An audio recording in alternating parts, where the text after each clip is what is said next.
Sissy, there's no cat in here, bro. Get out! Is there a dog in here? Yeah, you dumbass. Obviously, it's right there. There's a dog in here?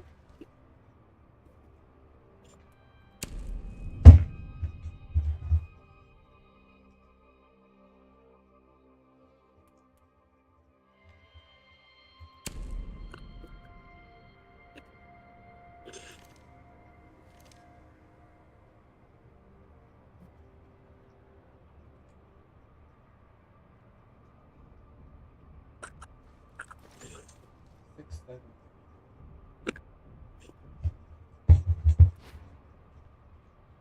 What?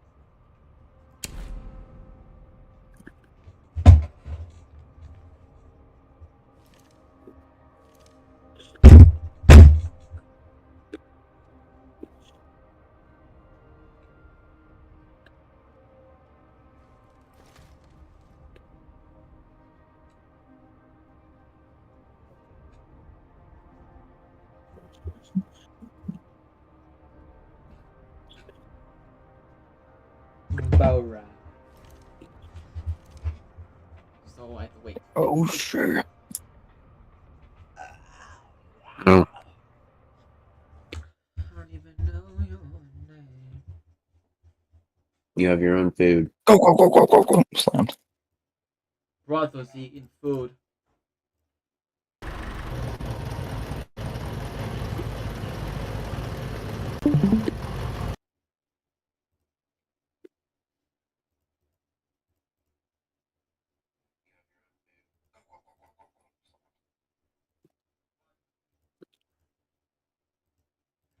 Go.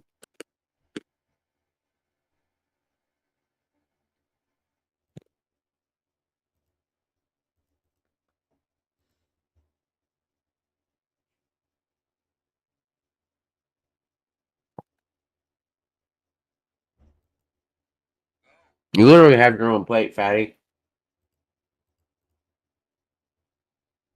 Go. Now?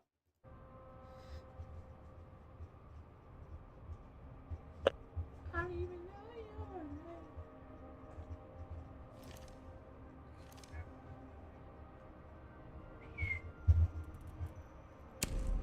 Why were you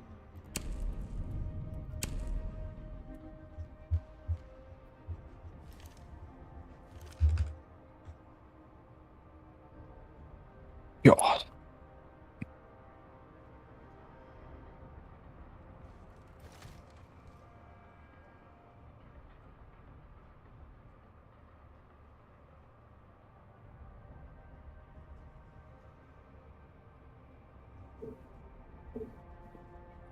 What the hell? What the hell are you on? You're back.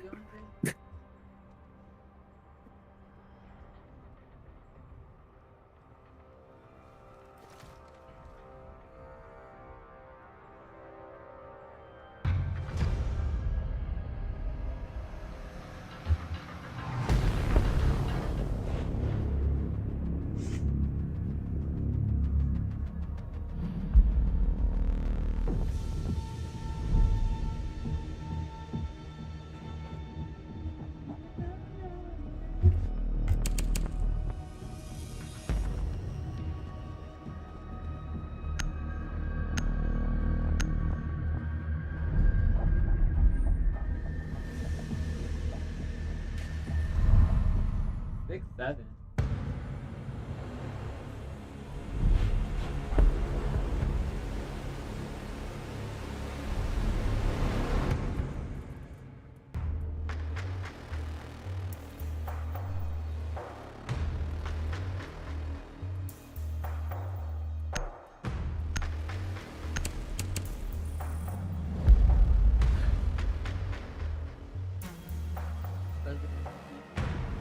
Maybe.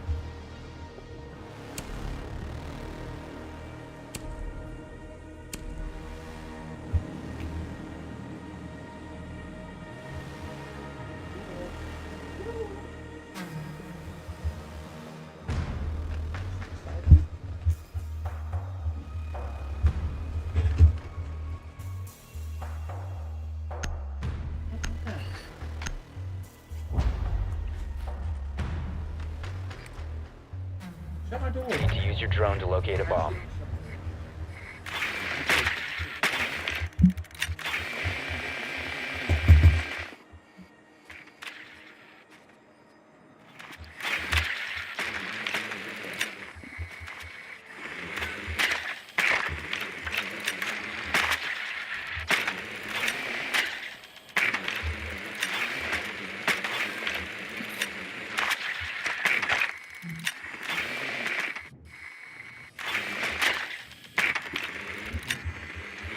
Seconds to go. 5 seconds. Your mission is to locate and defuse a bomb.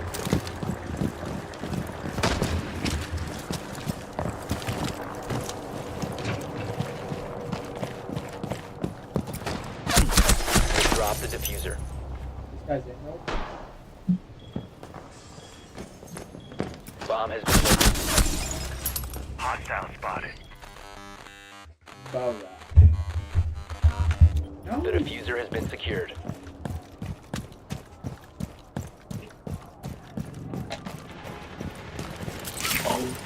Not alone. Get off my room.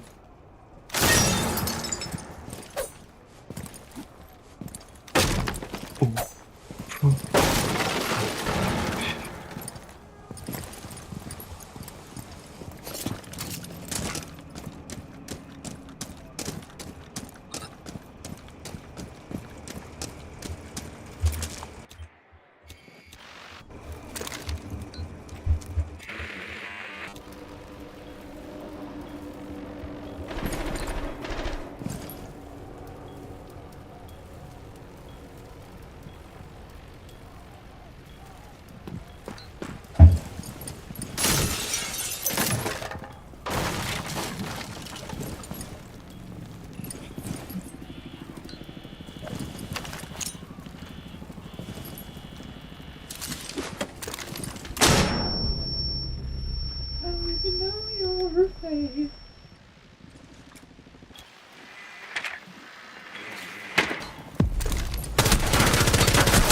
Alright, so Target acquired. hey, there's a cam on you, dog. Alright. I'm reloading. Oh, where? Baby. Buy that table. Buy that table. Yeah, I gotta watch it. I have to watch this video. What? Gotta be doing it. You're the one that I've been seeing it on my page. You didn't know, I know you. You even teased about it. Got watch it now because of you. It's all your bucking ball. Echo's not. She did, oh my Nice. Neutralized. I'm like halfway. Holy shit. Oh, I gotta do my potty dance. Kill yourself. Oh shit. It's like they were waiting for us. I don't give a shit. I'm not downloading it. And that's out now. And you didn't want to play the first one. That's because the first one's shit. So. Oh yeah, the first one's shit. I don't even see We it actually got on far in the my first face. one, but we didn't get to fucking build anything or do anything because you just quit. That's because your big fat ass was lazy and quitted. Oh, because you lost interest in it because you played one day, and then you were just done, like usual with every other game you play. What about It's like Black 5M Ops? just sucked you What off. does it even look like? Did it just come out or is it just added to Game Pass? I thought it just It came out. just came out. Drone to locate a bomb. It's a game preview. It's still not even out. I thought the first one still wasn't even fully published out. Fucking whatever. Still. Whoa. Be advised your drone has located a bomb. My god, the graphics. Way better than they were before.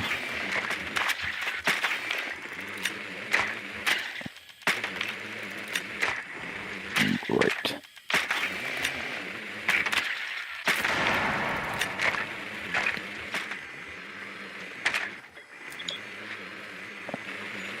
10 seconds before insertion. We got the whole side. 5 seconds. I gotta watch this video. So, tell him. You found a bomb. Make your way to its location and defuse it. My God. Got a shitty tractor. Oh, you know, you gotta watch this video. You gotta do it together. What did he do? I'm already an hour in. I'm not watching it. Recharge deployed. You're an hour in. Yep. Don't hear about that. Why bouncing the big ass tractor? You gotta keep in mind the $200,000 tractor at least. Just bouncing around.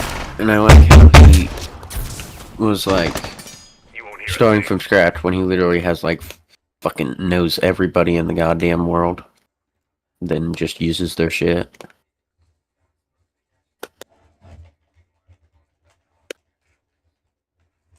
Like, very little parts of the video is he using that tractor and uses a cutter, a small ass dinky dog shit piece of garbage cutter, and then makes some hay bales at like 40 minutes in. Like a whole big ass trailer full. And then sells 80 to one lady.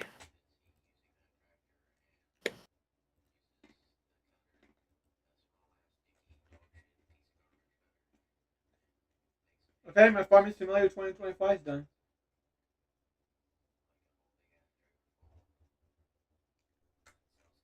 And he has me muted. He also has another video where he spends another year. He has, I spent 2 years farming from scratch.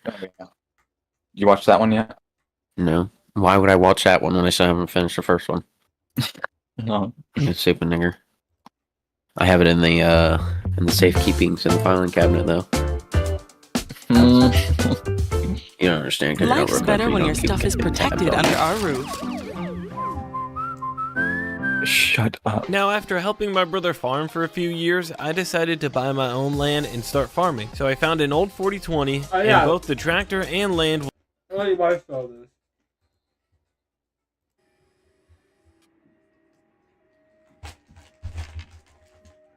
Yo. My God, transmit. Keep slipping.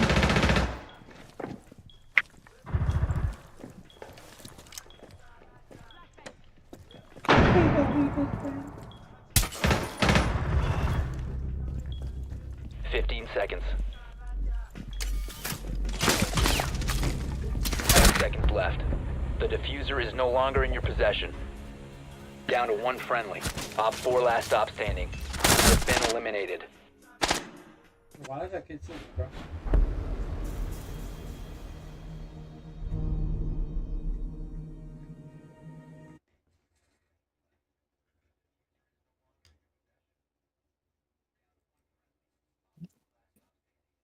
John. Did he get the tractor for free? John. No. I think it was like it was either 800 or it was 32 or 3800. Oh my God, it's just spilling coolant. It was a coolant fucking hose, and it was a fucking new one that wasn't even supposed to be on there. John.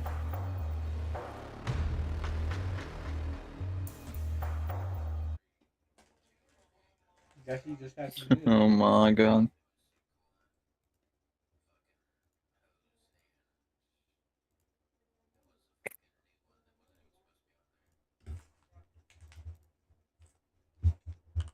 I know these guys are up north.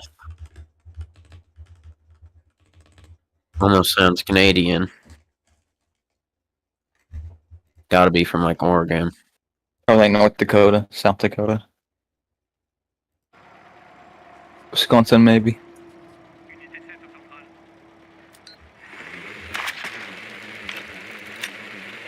Yeah. Nope. Oh yeah, their mobile game. Go ahead and look at that farmer sim. 10 seconds before insertion. Oh! Found a bomb. 5 seconds. Oh! Oh! Oh my God. You've located a bomb. Make your way Look to at those its location. fucking headers. Must be S manifolds. Or are there manifolds? I don't know. Second floor.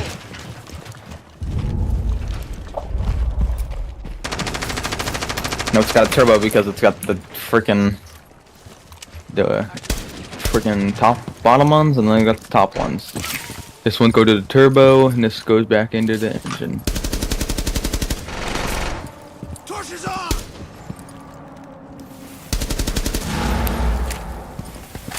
Oh yeah, that thing's a piece of shit. It's a piece of shit. I'd like to buy a tractor, an old one, when I'm older, just to have it and work on it. We need to go ahead and start like this guy. Oh yeah. You gotta have Get connect. a piece of shit tractor and piece of I shit. could probably get a couple plows from my Cultivator. farm because they just have so many damn plows and disc and they just sit there. Yo, teammate, I got a blade. They're about the same Yeah, condition. exactly. We have connection. I just can't get a tractor. I bet we'd have to figure out where we'd get the tractor. Facebook Marketplace.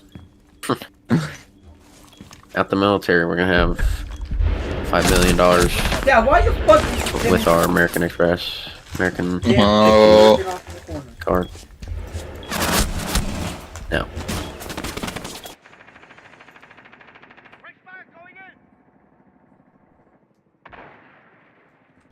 The farm, it's completely wooded. Shitty disc. Oh my god. No, it's making stripes. And they got rocks on it, so we'll way down. They're going a little fast. Diffuser has been secured. Later, he breaks it. He said that he put a log on or something. Need And to he go broke to it. plow. Diffuser is Yeah, that was 800. The tractor was like 3K, I think. Last seen Spiral. Worth more than my truck. Yo, it's the fucking window. Oh, there's light.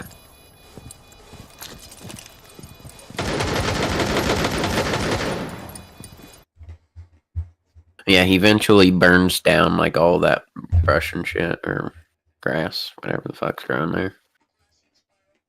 Looks all so freaking. It's like there's no fields around. Why is it? It No. must be winter. It must be winter or spring, maybe. Dumbass is playing Siege. One friendly operator remaining. Live It's streaming probably, like we're it's gonna probably watch like, it's probably early winter. Oh, what is that? I think he just said it was April.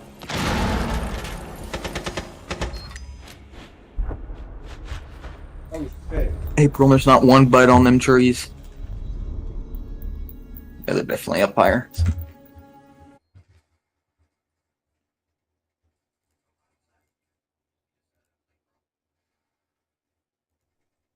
Just got the board spire going. you. As far as the fucking fire trucks haven't been. We started in that Well, corner, you're allowed to do that. came to this corner. Everybody does. Well, Good for your freaking fields. It's the next day after the burn. That and they wasn't just. too bad. What if they just didn't know? And then the firefighters just don't give a shit and they're just gonna walk right past it. Good. Then they worry about it later until it turns into a forest fire. Until you can't That's how control it. happens. Yep, that's how it happens. That tree came out easy as shit. Yeah, and yeah, he just has this. Yeah, where'd he get this machine from? Exactly. He started from scratch, right?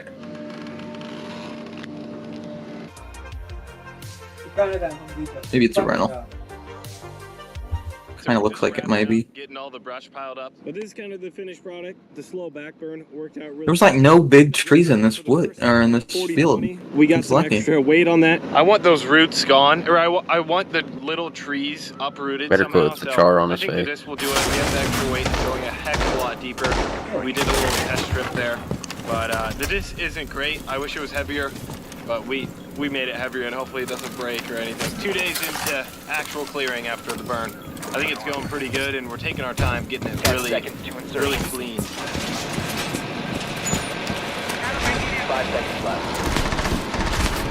Oh, check. Have that big ass log on there. Op 4 has the diffuser. Oh my god, he needs to buy a bigger disc. This is 30-year-old CRP, so Do what you're holding on still. This part of the process by far was the most time consuming. My parents would come out at night to help pick up some sticks. Grant's here in the tractor and I'm staying Nope. in the skid steer, smoothing out like Shut up. all the holes, ant Get him hills, outta here. and Where the fuck do you get a skid steer too? A lot of times it wasn't perfect grade. So Should've I'm just bought a staying plow. in here. Wheel bearing went out on the disc here, which I wonder I'm why that reloading. happened. Maybe it has something to do with the log we put on it. I just got to take off the old bearing, part of the old bearing, Shield on stuff yellow. on here, and kind of nothing was left. So I got these new stuff. Hopefully it fits. New stuff picks up a hammer. Oh my gosh. Greasing the fuck out that bearing. Blitz over here, Blitz over here. It should be good. It turns by hand. It's not too hard or anything, but it's not crazy loose. Cotter pins in. The seal in the back should hold for what it's doing. It's only a 4-lug jocket. Finally done with. This would be the east It's not like the fucking field, the tractor 38 has field. enough torque to do Finally done anything with it. to Got it. everything. Where do you get a big ass build? The build's Hydrotanks that off. land's probably So, at least doing that. 50,000. I gotta run over and ditch those. He said he has like The smaller 30 of the or fields 40 on the other side of acres. the creek real quick. Very surprised that this held up. The gang squeaked quite a bit. There was no squeak. One of these squeaked really bad. Nope.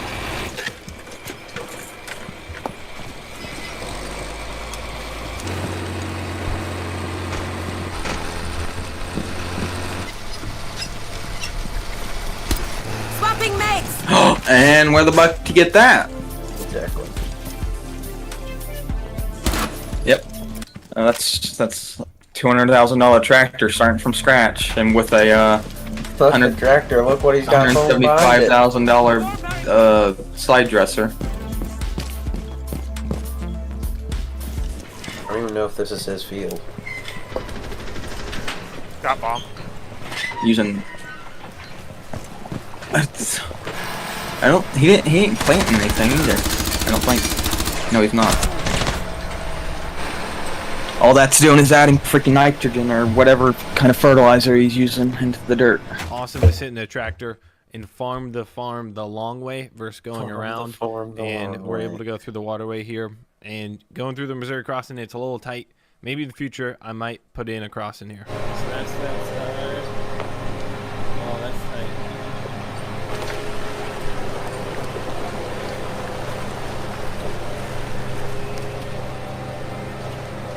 Well, I think if that can make it through, our planner should be able to. Maybe the markers on the planner rub. The only thing, I think. See, where the buck is he getting I this think shit? this is a hair tighter than No, you're not. the other side, but worked out good. We'll get connected to the other tank Get and outta finish here! last 5 acres. No broken shanks. That was super surprising. It was now time to drive 90 miles with my brother's tractor and planter to the field. Go! I had borrowed a neighbor's field cultivator in hopes to be Get off planting my the face. next day Go. we got there. No, We you got shut smell. down by Go. 5 inches of rain over the next week and learn what happens to field tile when it gets clogged with tree roots.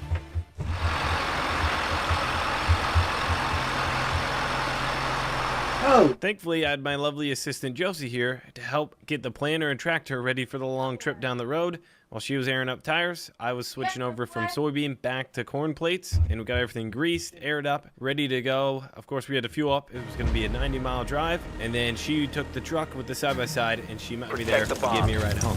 I think top speed in this 23, 24 mile an hour. So I guess to make 4 hours. Hopefully nothing goes wrong. Pulling it with the tractor, you have all 4 hydraulics. Oh my god, he's taking a 4-hour ride. If you're pulling this with a pickup with no hydraulics, you only have Be 2. advised, So the bomb location has should been be compromised. less weight on wheel bearings, tires. Should ride a heck of a lot smoother. So here we go.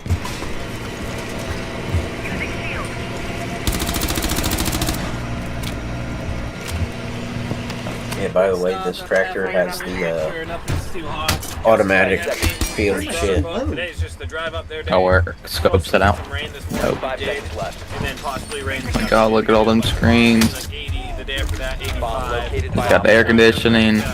Starting from scratch, my ass. Reloading. Using his brother's fucking $4 billion tractor. Alright, we made it 4.5 hours later. You should see the suspension in them damn tractor seats. They are balancing as shit. Hours, so a little more than I thought. Did burn a lot of fuel, that's for sure. Rode a lot smoother with my god, he's bouncing around and he's just on the road. See if the planner. Oh, never mind.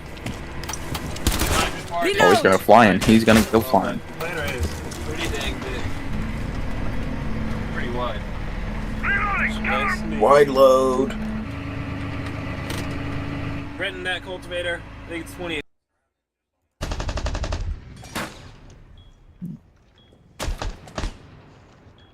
Easy.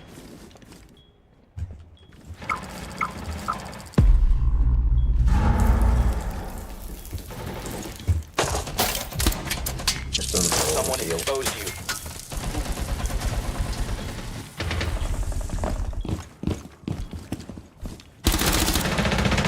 One op 4 remaining. Reloading ammo.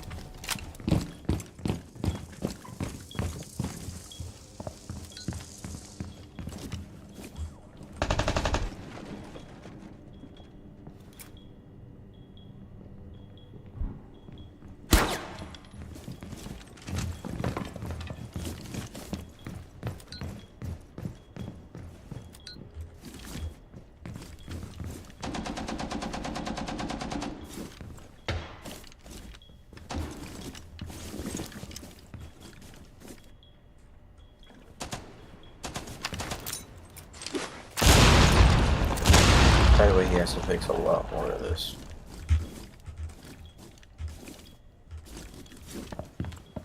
Reloading ammo.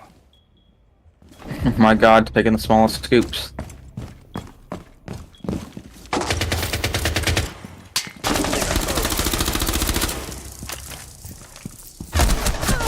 What? A shotgun to the fucking head. Alright. By the way, he gets under like thigh deep water just with his pants on. Is that a mouse? Was just chilling in the pipe. Just ran over it. Oh, nope! Seen it. It ran off right on the top. Shoot him. Are we fucking smush that thing? Friendly, last operator standing. Down to 15 seconds. Just run. I don't think we don't need 10 seconds to go. 5 seconds left.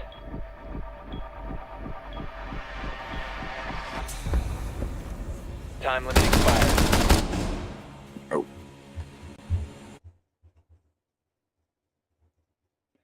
Quickly run to the downhill side, cut it, make it a bit shorter. That was kind of a pain, and everything worked out good. So the biggest thing is to backfill it properly, to seal it up, and that way you don't have like a big chunk of dirt right next to it and it doesn't backfill right.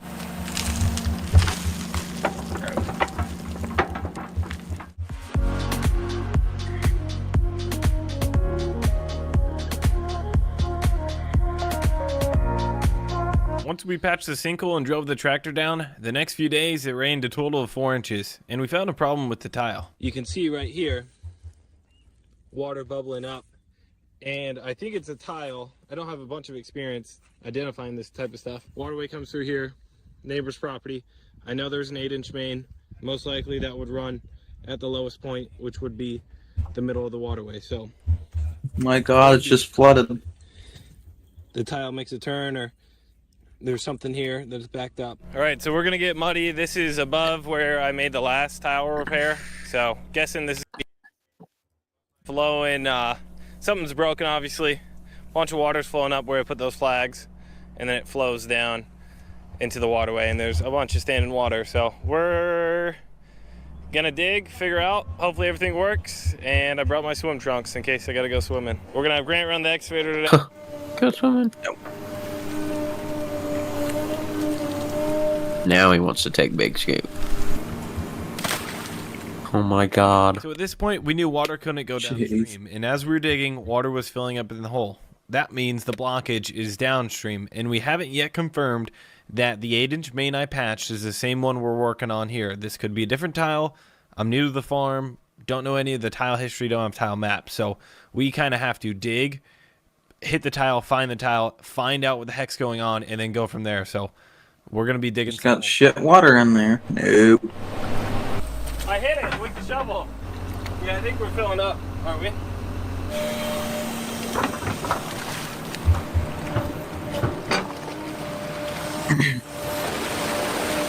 Oh my god. Alright, there's the tile. The tile was right there. Alright, now we'll see if it's above. Oh my god, it's full of shit. We've confirmed it's the 8-inch clay main. I went down there with my hands and felt it. And so we said, screw it. We're above the blockage. Let's straddle the main and start digging a trench backwards in hopes that we keep breaking it, and then it starts sucking water once it hits a clear spot or a spot that's not broken. And while we were doing this, I thought to myself, wait a second. About right where the excavator's sitting, there was a big tree that we took down. Of course, the roots from the tree are clogging it, but we still aren't 100% for sure, and we need to rule out other things. The repair I made a few days earlier, I could have botched that repair, and that has blocked it all the way up here. Most likely not, but we do need to rule that out before we start digging a mile-long trench. So in the course of the last week, we've gotten 4.5, close to 5 inches of rain, and Oh my god, this field's just rained out. diverting some of the water coming off the waterway. We're back to where I made this this fix, and we're gonna rule this out. We're gonna rule out that me connecting this didn't make it. We're figuring things out. Oh, there we go. Where the f is that? We stuck sewer tape up there. I think this thing goes 40 foot. Nothing. It's flowing good. So that means our blockage is down there. Now there's a giant tree over there that we think might have caused the blockage that Spencer tore out. We're gonna go check downstream of where the tree was, somehow kind of get it open without breaking it too much, and then throw the sewer tape up, see if we can feel that blockage, and maybe we'll be able to just break through with the sewer tape and feel the blockage.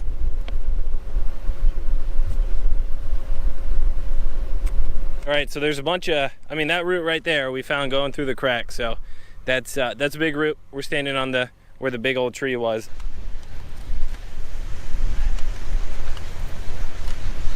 Make it flat.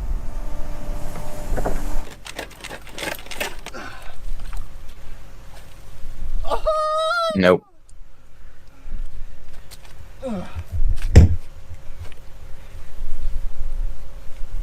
Nope. Oh my god, what was that little 360?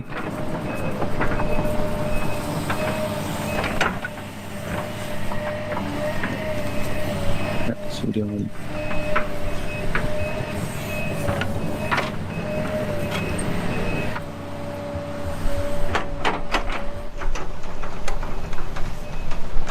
So there's a big tree here that blocked this whole 40 foot. So we're just ripping out the old main. There's gonna be a bunch of water that's gonna flow down here because this is all backed up. Oh my god. It's current chair. Piece of dick.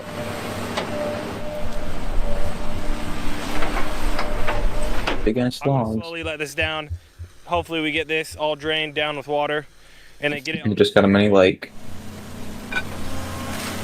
Oh my.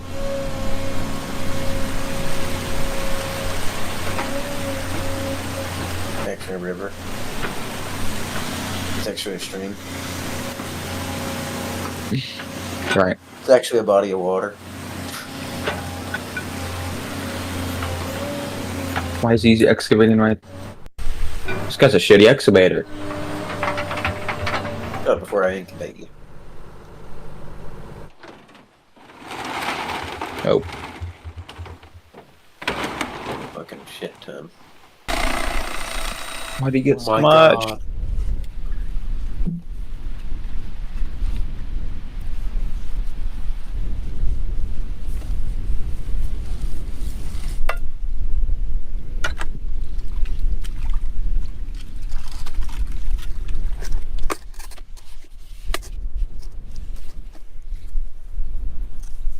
This would be so annoying to do.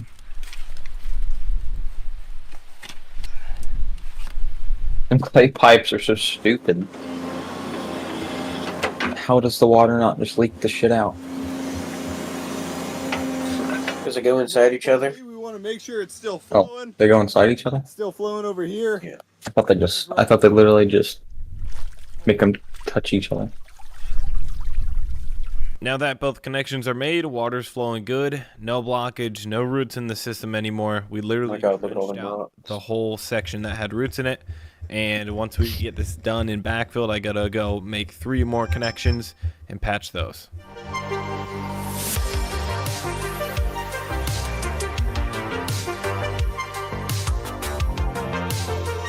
You don't need a time lapse. Come on. After making this repairs, Oh my God, how? and Wow! Look at that dry field. come out and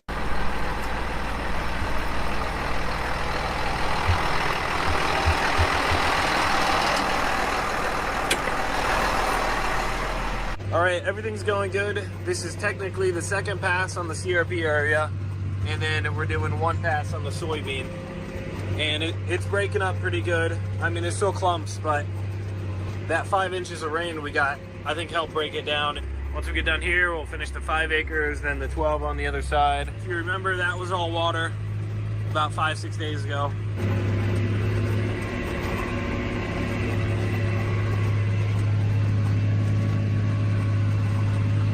Uneven ass fucking field.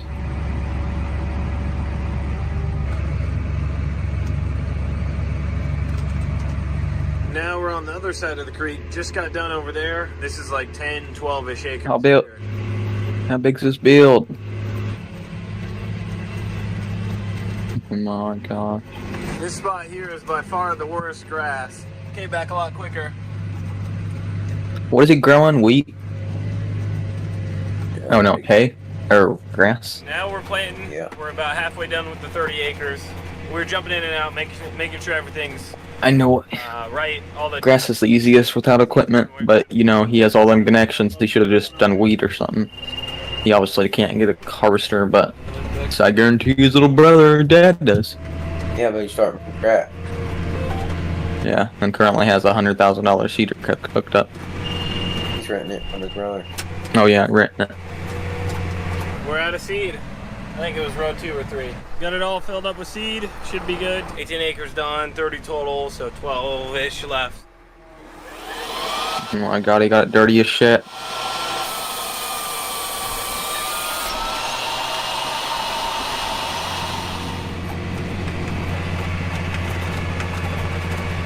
Can't even hold the wheel straight! He's not holding it. But then Grant and I started to notice the planter rows were looking quite squiggly and not straight. Now the guidance system we have on the 8110 is an ATU 200. So we started to make adjustments to the monitor by changing the sensitivity levels. And after doing that, things would straighten out. But then about 10 minutes, 15 minutes later, things got squiggly again and we would have to make more adjustments. After a while of playing with it, we got it to a point that was good enough, or better than I could do by hand. Now, after thinking about it for a while, I assume possibly driving at 90 miles down the road until the road was farming's pretty freaking easy. Globe on the roof, it could have messed up the steering wheel system that's mounted to the steering wheel. Farming's pretty easy until you have to have much footage a small plot of land because you're broke as shit and shitty tractors to get these shit. Well, no, once you're started, it's easy. Everything was going right. It was really cool to see after the 5-inch. Especially if you're born into a farm. Dried once. Oh. Fixed the tile and the sun came. Oh, really? We did end up planting on May 20th, which is no big deal. It would have been nice to obviously plant a bit earlier. Grant's farm ain't really a farm. They have one tractor and it's small as shit. Given the weather, They have a fucking tree farm totally that fine. he doesn't We were even planting do at anything 2.5 with. to 2 3/4. Like they just sit there and they're gonna sit there until they're fucking grown. We planted at was 33,800, and this is a ground drive 12-row planter. His dad's probably harvested that thing. Well, not even that land. Of Whiffles 78. He probably hasn't even harvested that land. Test 6 rows on, so we can Unless see he how it compares to Pioneer 1164. did it The like field when cultivator I Grant ran was was a born. Case 4800. It had the spikes instead of the drag harrows on the back, and didn't really deal with too much of bunching up. I was a bit worried. We got rain for 2-3 weeks, and the grass really started to come back. I was worried the field cultivator would bunch up, not do a good job, but it did. 35 days after planting, the corn emerged in 7 to 8 days. He's been corn? 3,800 population, and the I guess in the wheat big field, but were he the does previous sod areas grass that in hadn't the been small farmed in a field, few don't he? years. And Yeah, starting from scratch, right. all were 29,000, but honestly, it more so averaged around 30-31, which I was very happy with. Oh my god, he did his cornrows so far apart. I had both pre and post. We do about half 30 that. pounds of Oh, urea see, there, and that's a good size right there. 150 pounds of anhydrous.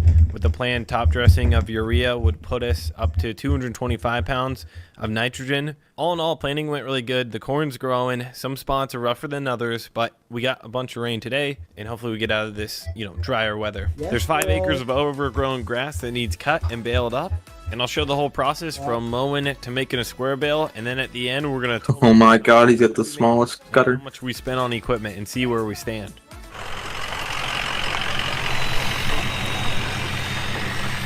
Oh, hear that, Dixo? That might be a 7.3.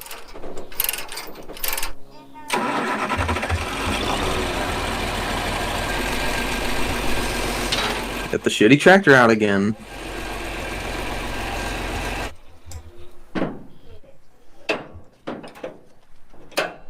So I brought the 4020 back from the farm, and reading the odometer, we put roughly 50 hours on it this spring between disking, running around picking up rocks and stuff. Super happy with it. The only thing that we had issues with is when we were trying to drive it down. I blew that one coolant line.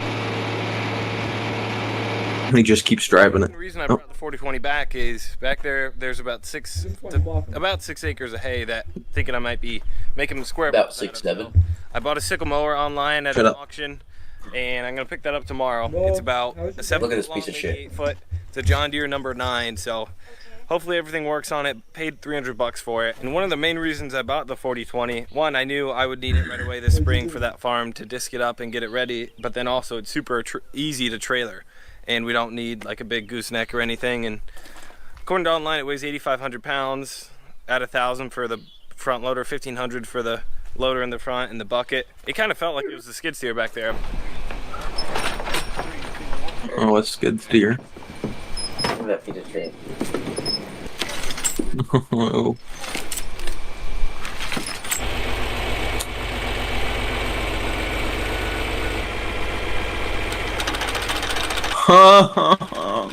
So I really know nothing about this mower. Well, we turned on the PTO and it worked. Oh, PTO. Dayton off. The main thing that I saw, and again, I don't know much, just watching YouTube videos, trying to figure it out, is this spring is broken. My understanding, this spring is that raises and lowers the whole unit. So when you lift up with 3-point, because this doesn't have a hydraulic raise up and down for the mower, this spring will bring you up like 30 inches or just enough so you can Come here, you the fat mowers off the bastard. ground.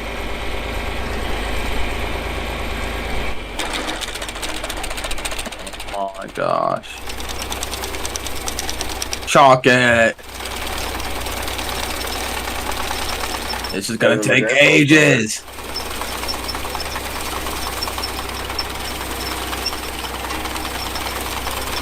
Oh my god, it's so loud and unnecessarily. Oh. Maybe if it wasn't belt driven. The belt's flying all over the place. The sycamore mower I bought is a John Deere 350, and it has a 7-foot bar. Oh, now he wants to Kind of flush good it. right away. That main spring is broken, so it doesn't lift. There's the BTO shaft. And later on, I figured out I had Ooh. all adjustments wrong and got Piece of shit, dude. But It goes from PTO to a stupid shitty deal. Some belt. sycamore mowers were selling for like Should have been a chain. $1,500. Working in good condition. And keeping the cost of the tractor out of the Look at that equation, I paid suspension. $300 for the sickle bar mower, and then I'm gonna go. And keeping the cost of the tractor out of the equation, I paid $300 for the sickle bar mower, and then I'm gonna go pick up a rake that I paid $300 for. They're kind of in rougher shape, but it'll work for what I need. Yeah, that's a 6.0. I can hear. I love freaking turbo. Maybe not. That fat ass rake.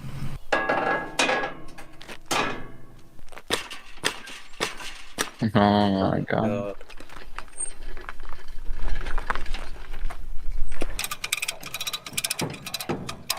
Using a ratchet strap as a fucking Winch. That's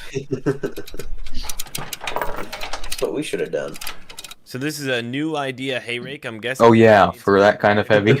We'd have to have a heavy ass hit. But I couldn't find much. Well, that one looks like it's not really a rack. It's kind of, I think it's kind of what it's made for. It's to do with this. But after pulling it down the road a couple miles, those back wheels just were going crazy, and I couldn't go over 10, 15 mile an hour. So I thought trailer in it would be best. It was a bit of a pain to get on the trailer, but once it was on there, Sakir strapped it down, and it rode just fine home. Oh my god, that dusty-ass gravel road. Traditional, like, two-wheel rakes that are sometimes gear driver pulleys. And, yeah, the only downside is I can't really pull it down the road too good. Maybe I'll mess with it in the Indiana plate. Get it Right, down the road he's better, in but right now, Indiana. it's just Um, good enough.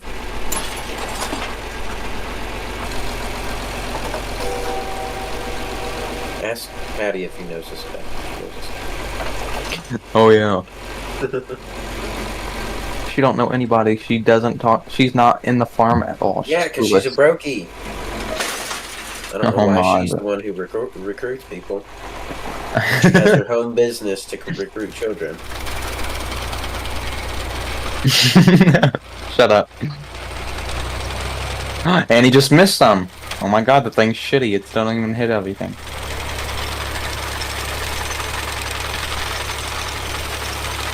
Fair enough. He can go faster than that. What? He actually couldn't.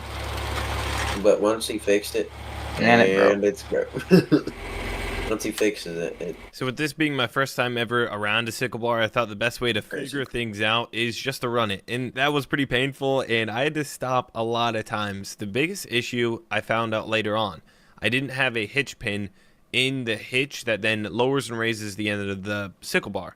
And so essentially when I was going through the field, the end of the sickle bar was just dead weight on the ground, and any uneven surfaces on the ground or a big clump of grass, it would catch and then it would hit the trip bar and you'd have to reset it and the sickle bar wouldn't go anymore. And prior to me figuring out that I didn't have this hitch pin properly installed is I tried to fix the spring. So I bought like a cheap one. Oh. And the spring like hook part was broken, so I cut it off. Oh my god.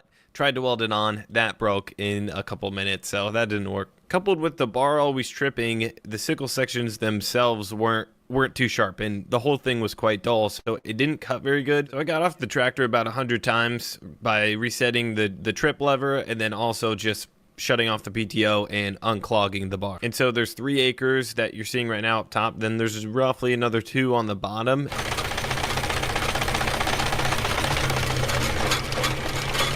My god. Now, this is when he needs to borrow somebody's equipment instead of using that piece of jet. So I timed the cutting of this hay absolutely terribly, and I probably shouldn't have done it and waited till this weekend. It's Friday now anyway. Yesterday it rained another inch, and I thought the mower would work better. I just kind of powered through it. Obviously, as you can tell, it didn't cut too good. I had to leave some spots. We have hydrants in the field, 2 of them. It feels all dry to the touch now. It's been 90 degrees for a day here and kind of windy, so thinking I'm gonna rake it up, bale it tomorrow or the next day, depending when I have time. This stuff I cut, it would have been 2 days ago now. Had 1 day of rain on it, so the underneath is still a little wet, but the top, you can tell, starting to dry out. Pretty much this first time is just like literally learning how to do it. Just bought all the equipment like days before and stuff. So one thing that's kind of cool about it, right now it's in neutral, so you just pull this little guy back and push it in. Now it's in, I think it's in reverse now. Oh my god, it's got gears. It's a little tricky, but if I drive forward a bit, then I can put it in forward. Oh my gosh. Oh, it's shit. It's shit. And it just gets stuck. it's better than using a hand rake. I mean, it's better than, it's not horrible. It's actually not missing too much. And eventually, after a couple passes, it was working fine. But then the Better speed up. kind of started to bend, and after the 3rd or 4th pass, it wasn't raking complete and leaving like 20-30% behind. So I messed with it a bit more and adjusted a few things, and I couldn't get it any Oh better. my god, it's antique as shit. Like that, thinking I couldn't get it any better. But the next day, I said, there's got to be a better way. I put it in reverse, and actually the tines then kind of reset back, bent back. I'm gonna rake it one more time, get it absolutely perfect, and then we will bale it tomorrow. Today's gonna be like 90 degrees, not too windy, but should dry anything else that's wet, and we should be good to bale.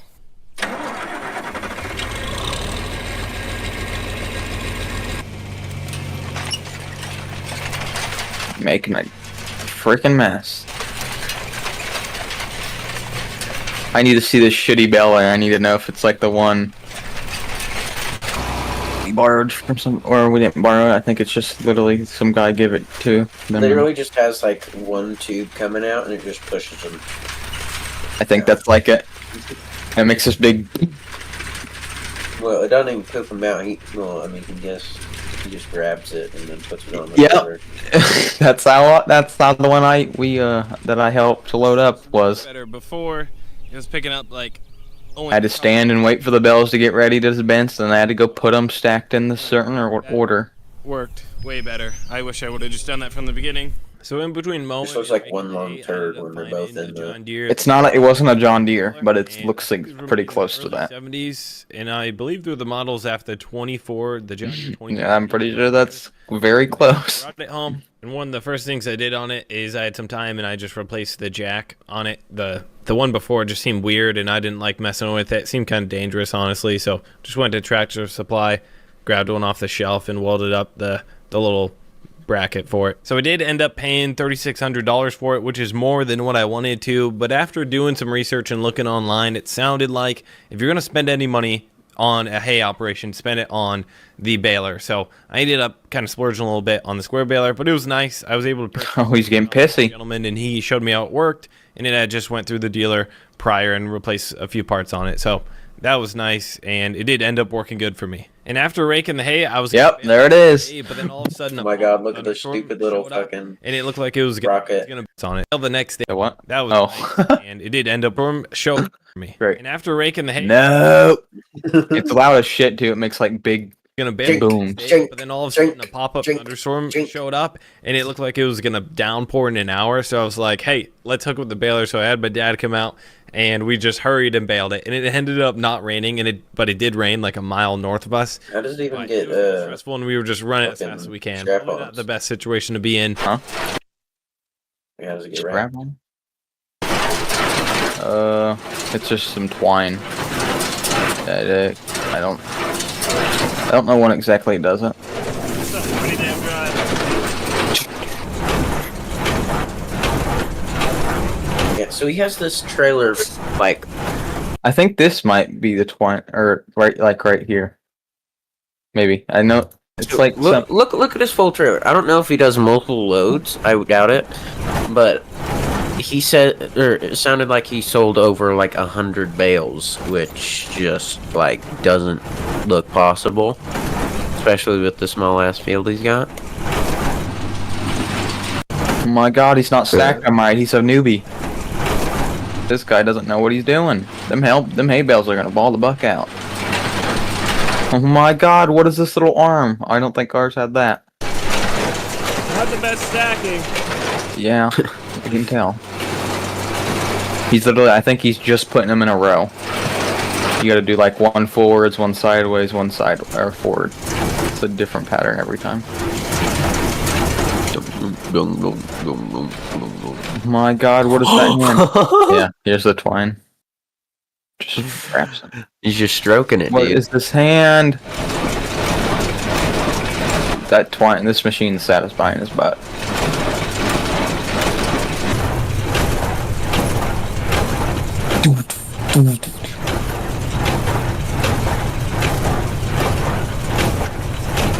See? Oh, he is doing it right.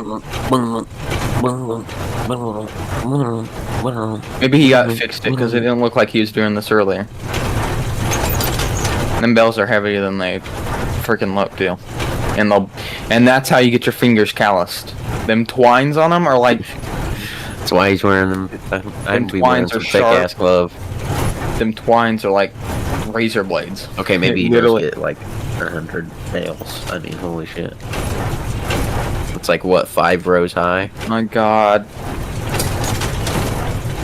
All right. His stacking job shit. Kind of held off. It was just scattered thunderstorms. He's not doing, he's like doing random crap. He did one Or like 100 row, right? bales or something. I didn't have 141 bales. I didn't.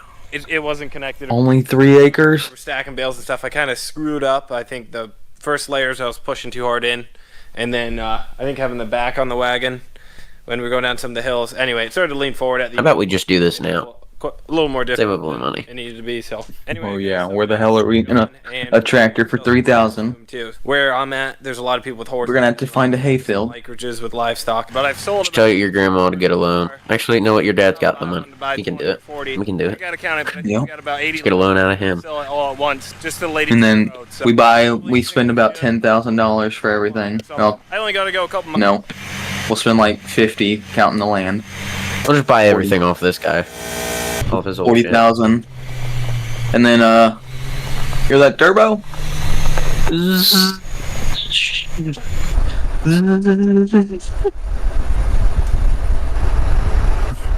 And then we'll sell for the bells for like 1,000 per year.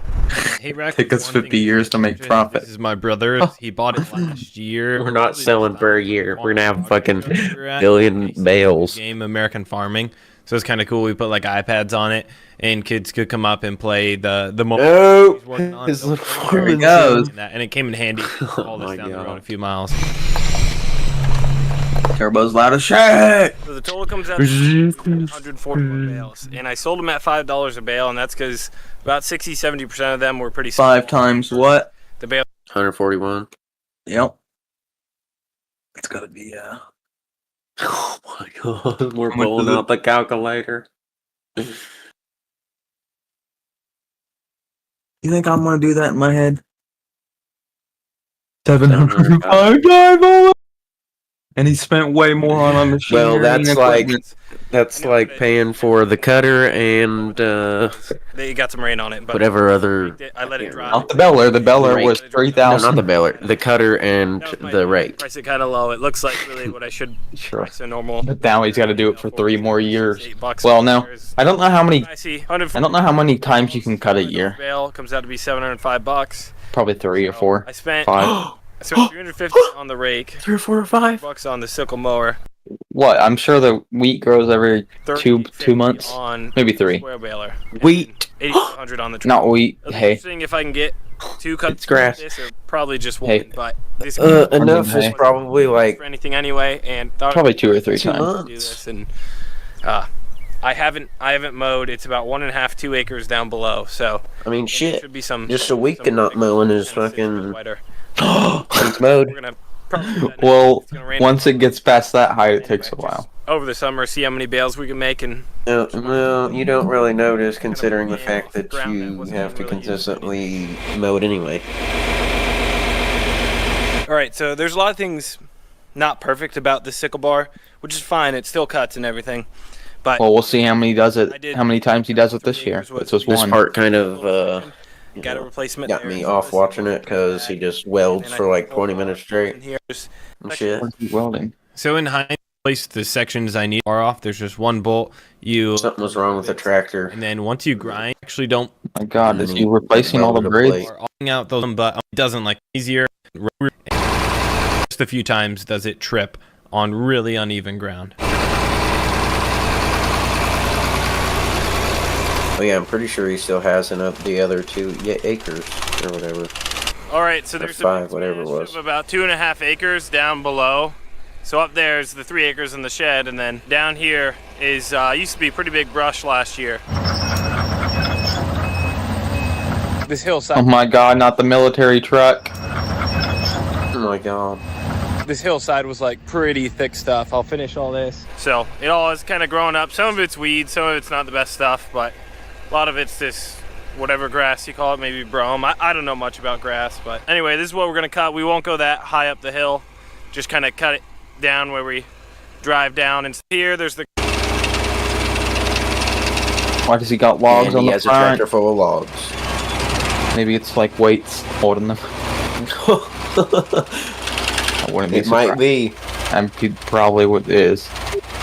Oh my god. See, now this is starting from scratch.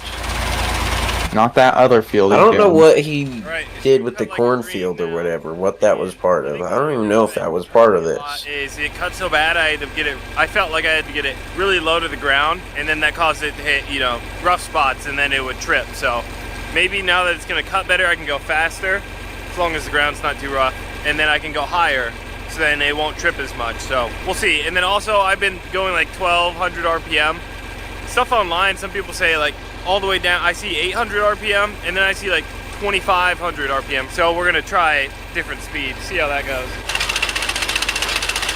Oh my god, them blades are going fast as shit. Oh my gosh.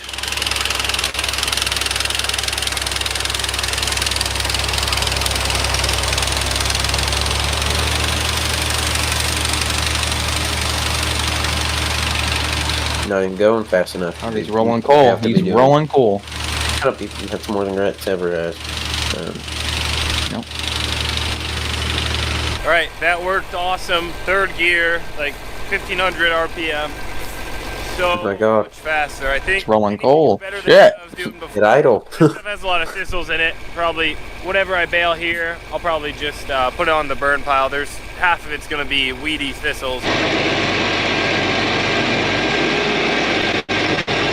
Oh my god. What? Oh my god. The fucking exhaust is pretty much probably gonna be touching the roof. I don't think that thing can even fit in 2 there. days ago I cut it. It's like 2.5 acres down there. Super, super rough. We're gonna go extremely slow. Grant's gonna fall off the rack or something. We gotta pick up some twigs before we start too, probably. And hopefully everything goes good. This is kind of narrow at some spots.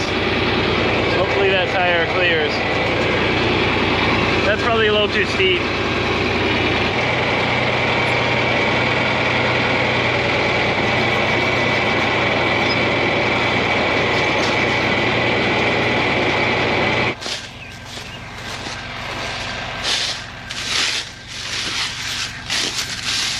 There's a lot Oh of my big, god. like, pretty rough.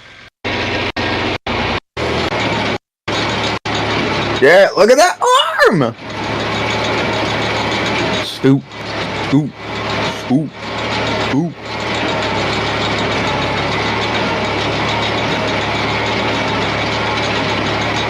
Even after running the mower You just and have the shit rake through quality. it and picking up as many sticks as I could see, there was still quite a bit left behind, and sometimes it would get bunched up, and a couple times it sounded really bad when it was going through the baler, but we did end up breaking a shear bolt on the flywheel, got that replaced. I kind of tried to do my best to keep as many sticks out of there as possible, and it was just pretty rough ground. Not too much you could do. As you could tell, last summer this place looked quite a bit different, so it was kind of cool to take some hay bales the year after, but it was kind of rough on the baler, and I probably shouldn't have baled it. But the hay was dry and the hay was good. It was making good bales. And this main section made good bales, but over by the creek on the smaller little plot we have, it did have quite a bit of thistles and kind of a lot of weeds in spots. So when the bales did turn out bad, I just threw them in the burn pile.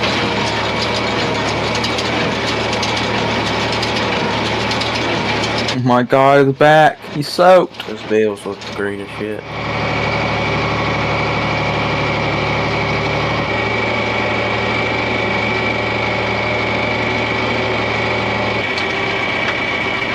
So we ended up making 70 bales off the bottom 2 acres. That put us at a total of 211 bales on the total first cutting. God. And that's a revenue of around $1,055, which was pretty cool. And I did end up selling them all at $5. For the first time, I just wanted to get them sold as soon as possible and not take up too much storage in the shed for that long a period of time. Obviously, I'm not going to make a lot of money doing these square bales, but I thought it was a fun way to kind of get outside, get a workout, kind of go back old school with a small square baler. And it was cool to meet some neighbors and people who wanted the square bales. They were really appreciative of it.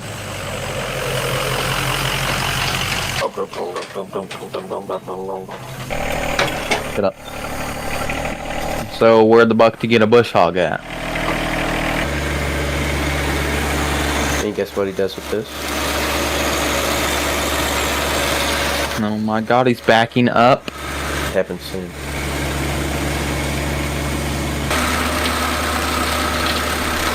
Everything was going smoothly, and I was now mowing near the road when I had the bright idea. Right there, I turned onto the road and thought, I'll make a quick pass along the gravel in the ditch edge and clean that grass up. And 30 seconds in, there was a hole I didn't see through the grass. It kind of pulled the tractor in once I hit it. Oh! Get out of it. Every time getting closer and closer to the edge. I thought I was far enough away I would be totally safe. And the only smart thing is, I had the rollover protection system on, and I ended up just yanking it to the left, flooring it, hoping that I wouldn't tip and I would be able to ride into the ditch and then drive up and out a different way.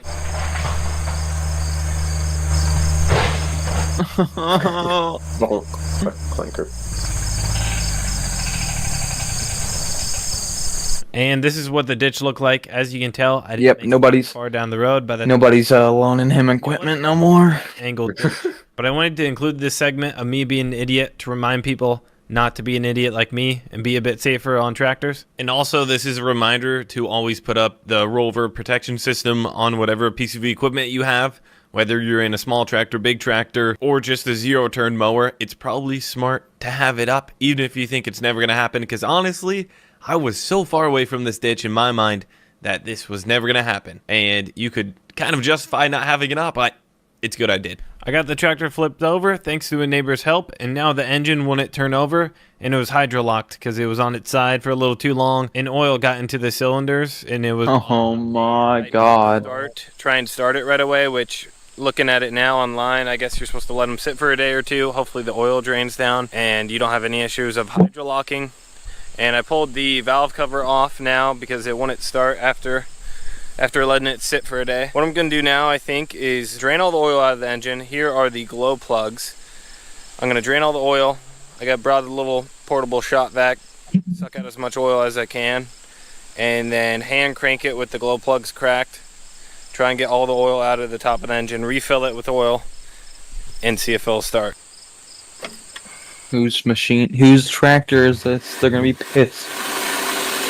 And the only way to get to the glow plugs was to take the cover off. It would have been nice if I didn't have to, but don't really know what I'm doing. Just looked online, YouTube, and asked some friends. What I'm a little worried about is leaves falling in here or something. What is that ratchet? Oh my god, it's from the 1920s.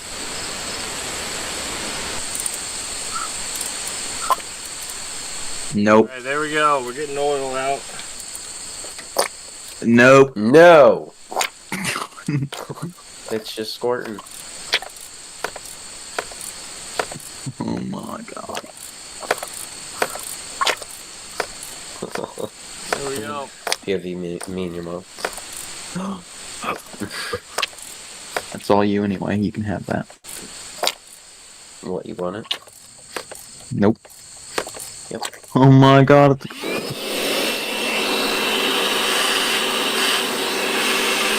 Oh yeah, that's doing something. Gotta better start. Plan. After I got the tractor started, I checked for leaks, made sure there was enough oil in the engine, and it did smoke quite a bit at the beginning, and it slowly got better and better, and about an hour in, it went away. I'm guessing that was oil on the exhaust manifold, and then just oil that was getting burnt. In the end, it was a good learning experience, both to be a little safer when driving the tractor, and then also how to fix it once I got oil into the cylinders.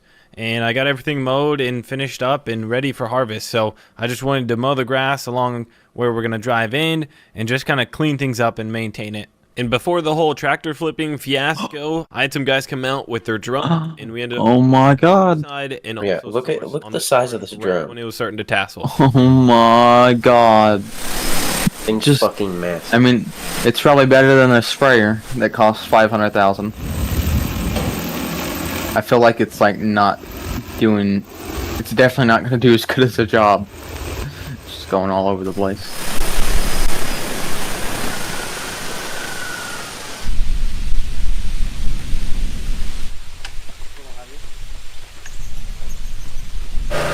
Why the fuck? Why'd they refill it before they put it on the trailer? Dumbasses.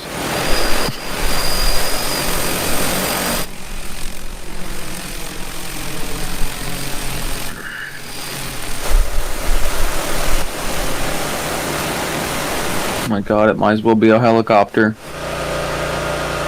And it They takes just killed gas.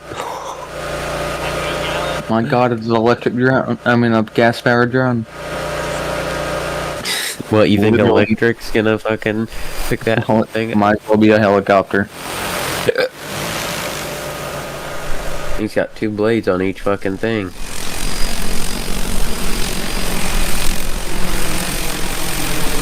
Now, once they landed, they would fill 10 gallons of product and switch batteries. The batteries were being charged on At least it blows it down into the crop. 15 minutes to charge. So Oh, it's batteries partially were electric. going all day. I timed them, and it took a minute and 30 Is it seconds on everything, average fucking from dumbass? landing to taking Oh, never mind.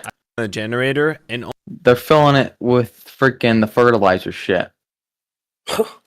With using like gas pumps out. 15 minutes to charge. So 3 batteries can keep them going all day. I timed them, and it took a minute and 30 seconds on average from landing to taking off again. On one flight, they can do roughly 5 acres, and they typically get 35 acres done in an hour. In these shots, it is late September. The corn's going to mature really quick, dry down, and lose a lot of its leaves and color. Now it really stands out, the different hybrids in the trial that we're doing. What was cool to see, those stripes that I was talking about, those seem to kind of vanish and go away. You couldn't tell anymore. But unfortunately, the best part of the field where we had that planting, What harvester is you gonna the use? seeds weren't there. Obviously, you can't fix that. Big ass It's awesome field. to see. He's gonna use the. About 11 feet tall, and He's gonna use that little here was head hay high. hay So clipper crazy thing. tall corn. Hay scissors Ran machine. That a windstorm when it came through, And then have to pick us Kill 'em. off. Doing ear checks, they were coming in at 19.3 a round on average. That's And massive. then it looked like the whipples were a bit God. shorter at 39 kernels long versus the Pioneer. It POV, the guy she tells you not to worry about. And when you That's BYC right there. calculators, Big yellow corn. Kill yourself. sure. BYC, big yellow corn. Yeah. Get a job. You pit our And there get it rid of the is. damn. Oh my god, the freaking drum, the brakes or whatever. Everything on that's massive. We're doing a BBC. project on the 5-ton. The goal is to get a hitch made for this that Oh my that's god, what look he's at that doing. differential. 22 inches off the ground. This is about 33 inches off the ground. This is when I like stopped watching. All the gravity wagons. The material I got is 3/8 plate. Getting into the did Yeah, I'm just not gonna.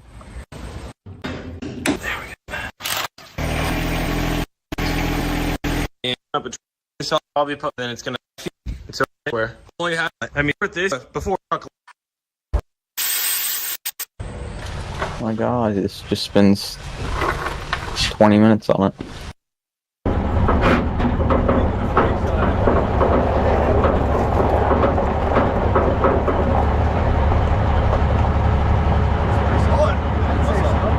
Hey guys, quick shout out to my Nope. Oh my god, again? dump trailer game. Not the dirt bikes. Check out America probably should be, but I genuinely enjoy Oh. the game and think it's a Probably better than Really? Farming Sims. And we probably got 12 to 15,000, I would say, in here. At least 15, because this is. And so we're just. Why do we have dirt? This hitch rides with all this weight. No, just for weight. So this is more downforce or tongue weight. Have a front and a rear.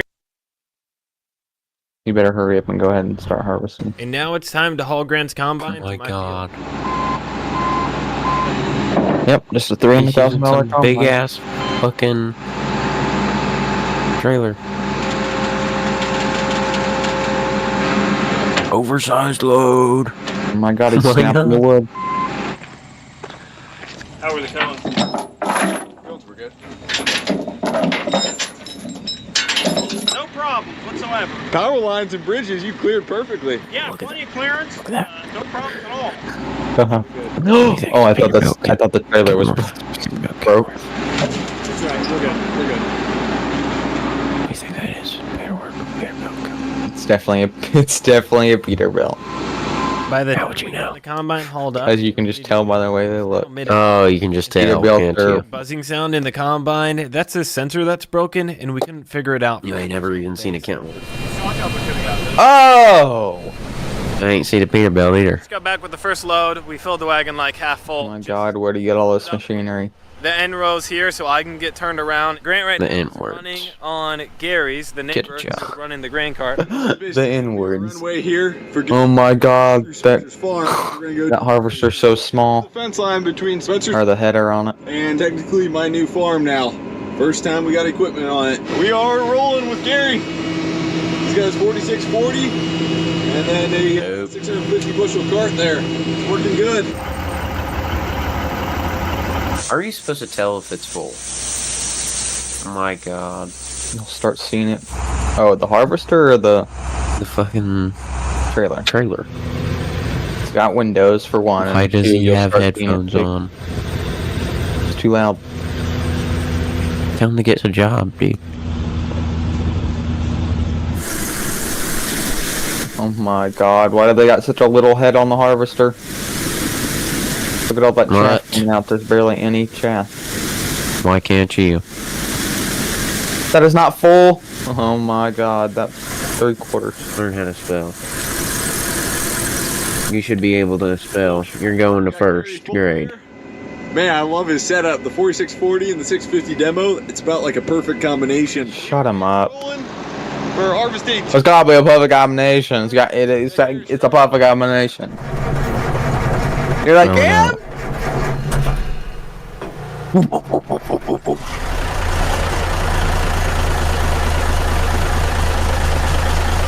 While they were harvesting, Oh my god, running rolling the cool. wagons into the local co-op. It's nice that it's only a few miles You stink. away and gravel road. Oh, he's at the elevator! It takes me about 40 minutes for a round trip, and when I'm back, they have a cart full, which is perfect Quit. timing. And we got the last Quit. 6 rows. Quit. And Quit.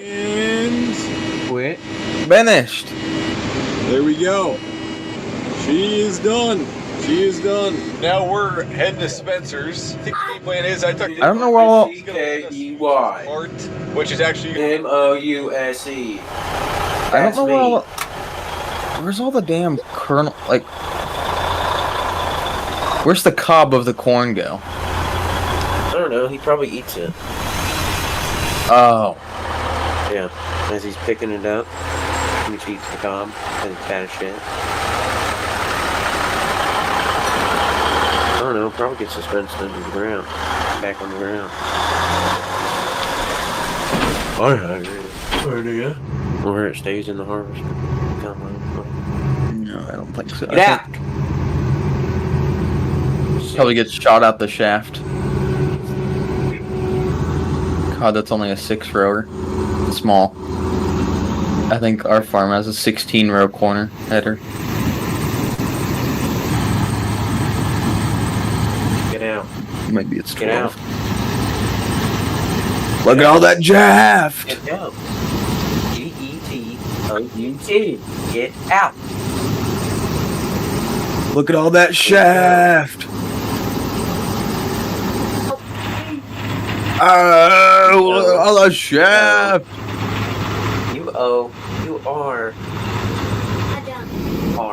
U-O-U-R-R-O-U-N. 4640?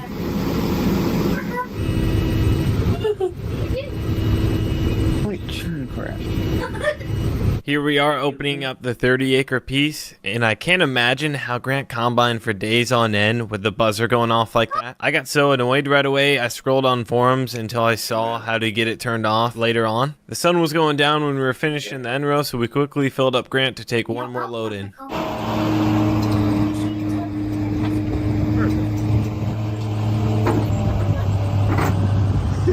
All right, this was a of wet Oh my dirt, gosh. mud, and this is big. I mean, that's up to my knees right there. Oh So my Grant God. came through here, Knee, I thought it looked like only a. and I didn't show him exactly where not to Does drive. not look Like, that this The hell is here that the from? wettest spot, dry, well, somewhat dry. He went right down the worst spot. So I am surprised the wagon did not break something.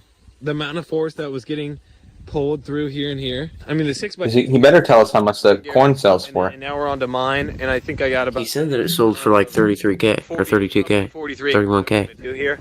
in total. When? Here.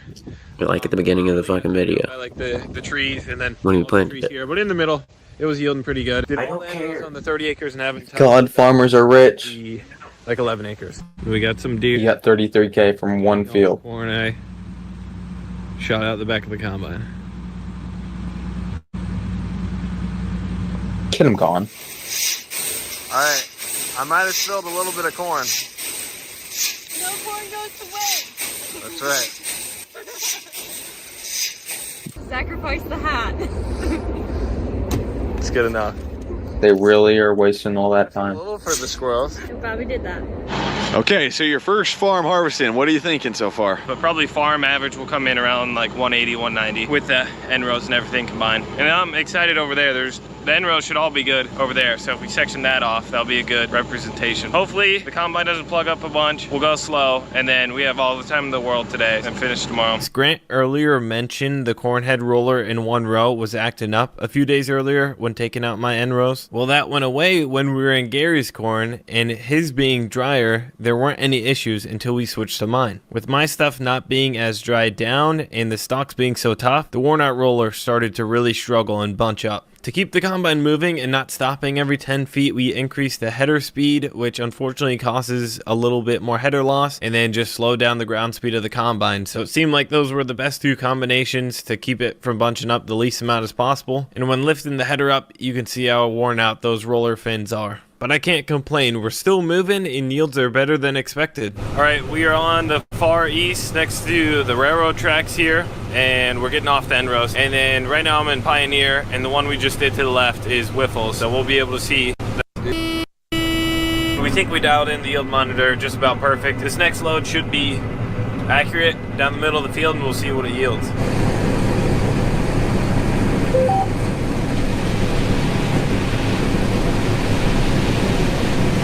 Going slow as shit.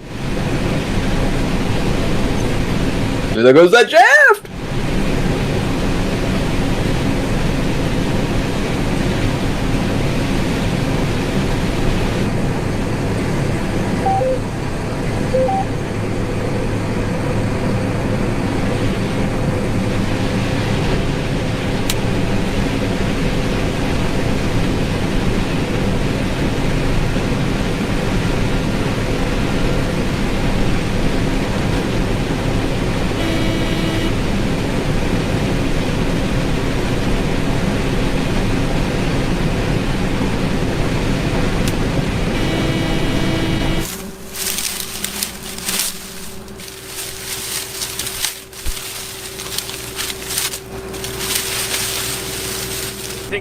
Such an eye on. We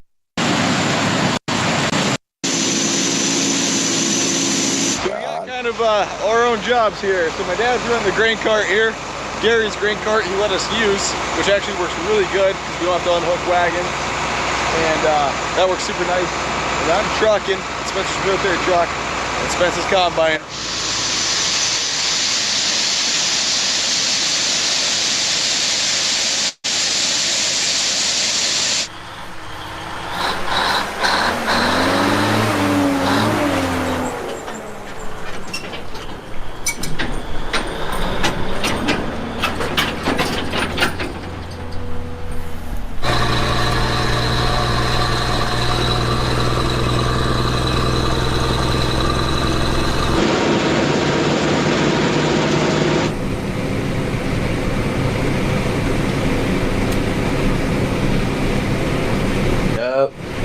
Pipe.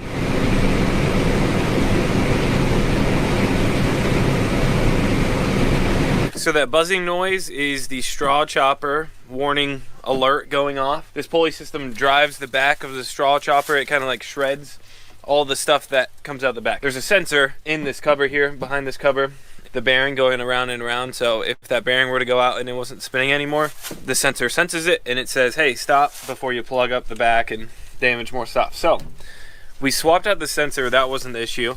We chased up some of the wires, that wasn't an issue. And I've been reading more forums and found one that I hadn't read before because this issue has been going on all of corn harvest. And Grant's been combining the whole time. I don't know how he lives with it. He said he just put it in the AirPods and turned up the music. But I'm getting annoyed of it. And so I'm wondering, I think we over-greased this bearing at one point and shot grease everywhere. That's what I originally thought was wrong with it. On the sensor there was grease. We swapped out the sensor, swapped it out to this one. I think all we have to do is unplug this guy right here and plug it into this, and that's the bypass. When you're harvesting a different crop or something, I don't think you want the straw chopper. And so some people don't want that buzzer going off when they're going the whole time. So I think there's a built-in bypass, and we could have saved Grant like 3 days, 4 days worth of headache. So I unplug this guy, then just plug this in. This totally makes sense, and I think this totally makes sense. I don't know why. I just didn't see it on a forum before, or I didn't find that. I'm gonna test that out first. If it doesn't work, sensor, bearing, indicator spinning. All right, it's not beeping anymore. The whole time in here is beeping. And yeah, so we're gonna fill the grain cart and then be done for the night.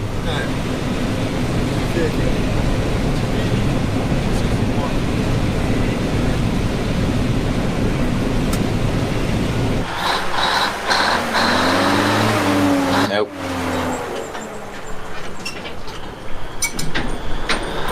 None of the wagons have tarps on them, and they're saying pretty good chance of rain, like midnight tonight. Otherwise, we would fill those, tarp them, and then take them in the morning after the rain, and you can't combine yet. That was my original plan. Combine until dark here. We're just gonna fill the cart because it's got a tarp. We got 2/10 of rain, and 2/10 of rain is just perfect to make everything greasy.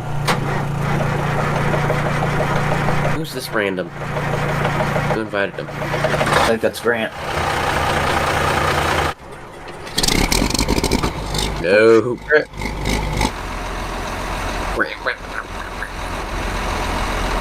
Sound like this shit. Oh my god.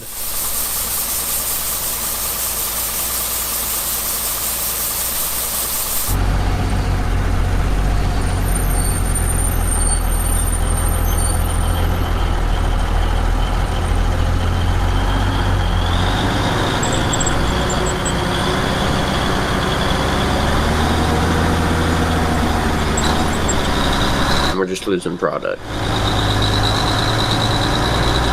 Wasting it. Well, we get that covered up. Oh shit.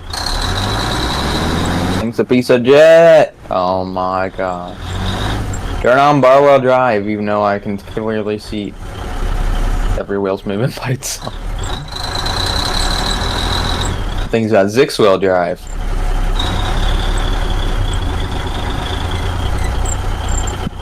We're playing Mud Runner! Shut up.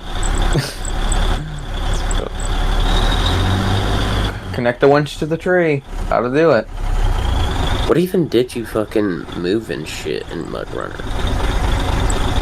Huh? Was it literally just you transport?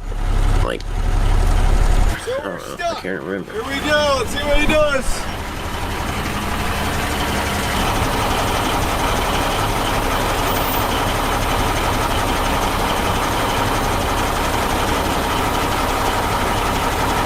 Oh my gosh. What are you doing?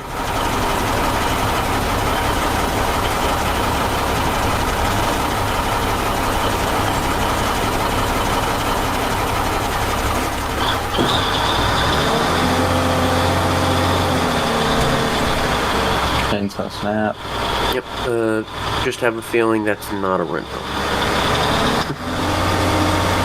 Considering he's had That it chain over a year. snap's gonna fly. If it flies in that window, he's cooked. I don't know why he's not putting the fucking arm up or arm down on that stupid ass, whatever you call it. So it's pulling the weight down on the truck. Oh my god, this guy needs to put gravel on that damn entrance. We're just fucking Well, if chain you up fill the the tires. Oh yeah. This is gonna need speed and What do you mean? Oh yeah. on second thought, we probably shouldn't pull this full wagon up. It's Indiana, nobody's chaining tires, especially when he has to go right back on the road.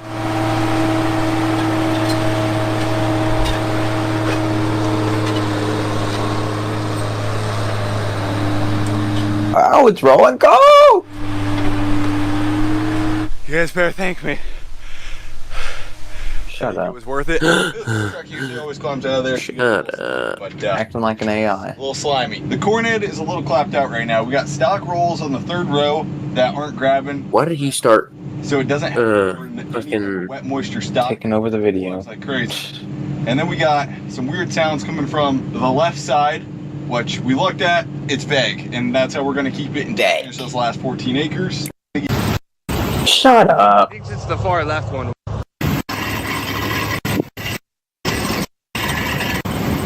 It's doing anywhere 320 to 200.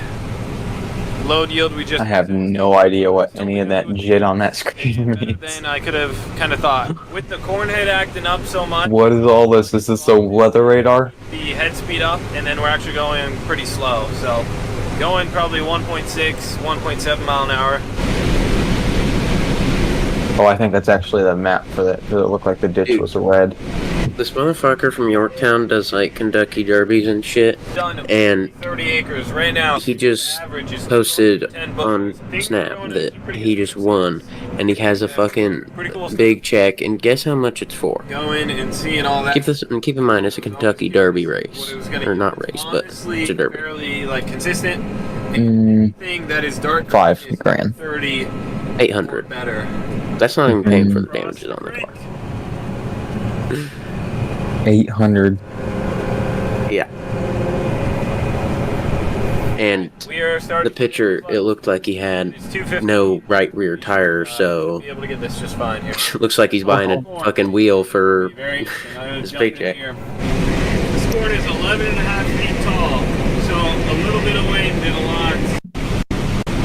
Oh my god. One. Alright, we're gonna make some adjustments. Was that you with your buck teeth, Tomater? Coming out the back. We Shut got up. low fuel, so we're gonna top it off. Grant picked up a Pro Charger? Cam? Shut up. I missed. I think that's about double the size, though. Last fight. We have 2 hours till the co-op closes. If we can't get the last load in, that's totally fine. I'll just come forward. Probably won't. Gonna have my tank in the pickup truck. Look at all that corn coming out the back. God. You better hurry up. God, he's harvesting all freaking that. first harvest? If you said in the springtime that the farm was going to yield, this field was going to yield 215, I would be super happy and stuff. But then obviously you sit in the combine with Grant's 80 acres that did 270. It's like, oh dang, that's doing really good and stuff. And when we come out here over the summer and coming up to the fall, looking at ear size and all that, you're like, oh wow, this could do, you know, 250. So, but there's so many tree edge effects and stuff like that through the field consistently, probably 235, 240. I'll have to double check that. Yeah, super. How do farmers even like make It'd any be sort nice of if the money? combine was running good. Maybe we left Money? Yeah. Oh my god, they're rich. there because we run the Oh. speed really So like, he said he made like 30 grand, fast. and that's we're with jumping out, Yeah, that's one using all field. his neighbor's Holy- shit. running If up he to it. didn't have, You know, having the combine totally full. Well, you can't start farming. You just can't. Not from Maybe a little scratch. too much out the back. You too. practice, or at least not no more. Everything was perfect. You have to be born and do it. Here's kind of what You can't just go buy a field, buy tractors. stuff to do. No way. unless you have that type of money, which most people don't. You'd have to be rich to even start.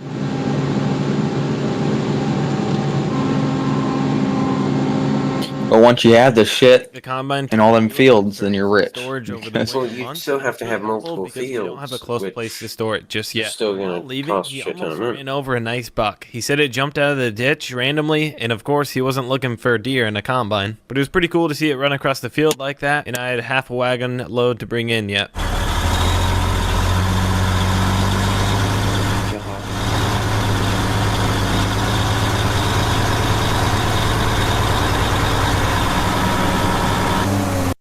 $1,010 bushels. And in the end, we brought in 9,010 bushels of dry corn on 42.5 acres, which brings our total to 212 bushels to the acre for average. Like this guy literally has like The 50 iPad that you saw plus in the acres, combine and is he says he's registering starting all from this scratch. data, so we can come back, sit on the computer, and look at what spots are yielding good, bad, and try and figure out why. So when looking at this, pay attention to the scale, because I can really easily make everything look like it's all green and yielding really good. Anything in the darkest shade of green Why the hell would he do that? plus, and then the bottom end of green is 225. So anything that is yellow is 225 and below. And so this is pretty cool to see. You can really start to see areas that yield good, possibly wet spots, and then right here on the side is tree damage, and animal damage too, deer damage too. Looking on the south part, I know for certain this is a wet spot right here, and then here it sits wet as well, and right there too. That was literally upon the spring. What's kind of cool to see, not really,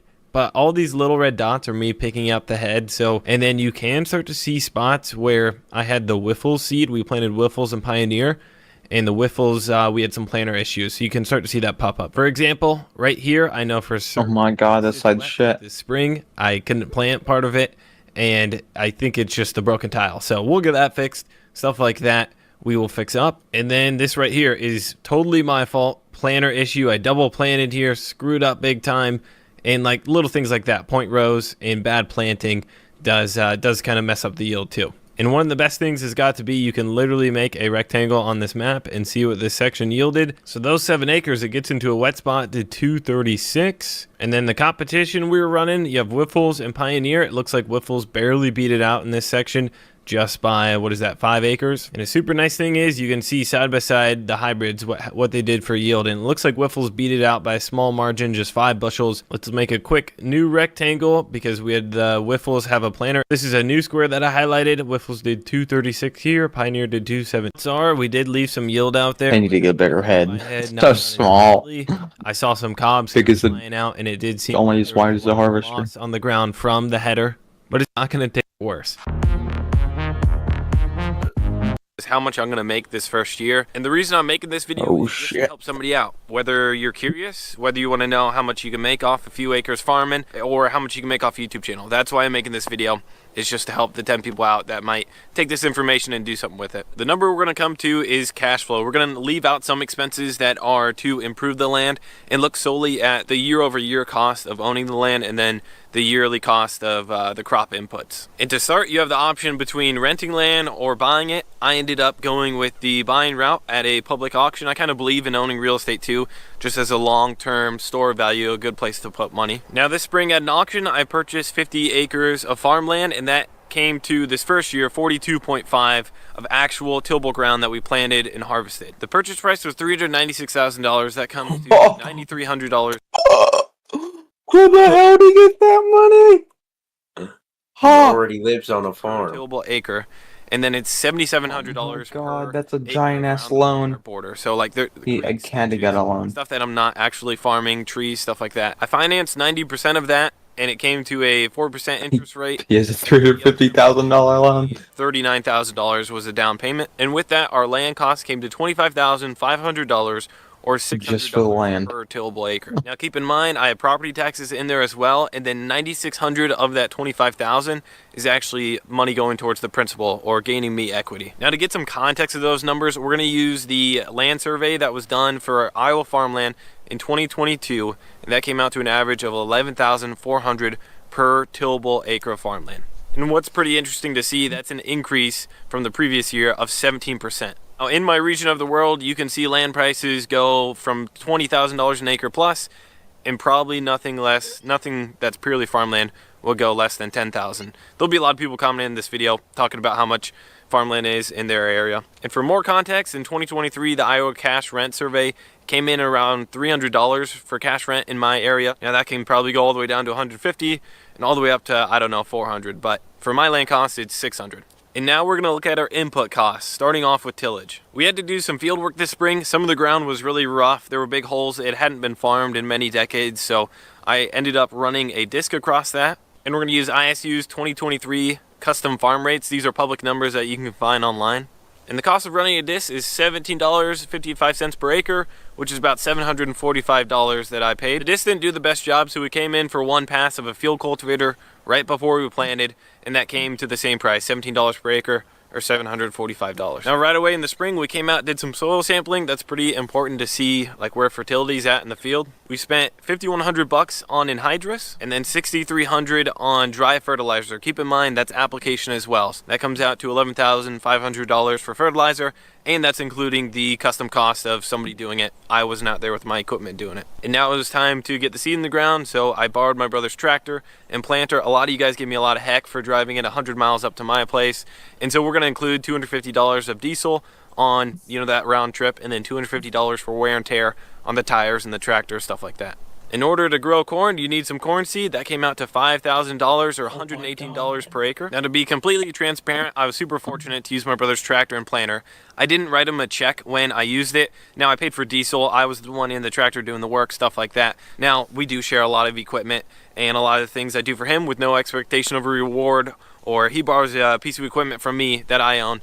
Kind of similar situation, but we're still going to include that into our cash flow statement. So we're going to use the custom rate again. That comes to $24 an acre or $1,050 total. Now we also have to pay for crop insurance. That came to $1,200 or $28 per acre. Oh my God, he's not gonna have any crop. This was custom done. That's just for the getting the field planted and ready. $900 or $116 per acre. In July, when the corn was just about tasseling, we had a drone come out. They put down fungicide in a product called Source. That came out to $2,300 or $56 per acre. Now fast forward to fall time, it's October. Did you say $2,300 per acre? Dry down, and now we need to harvest it.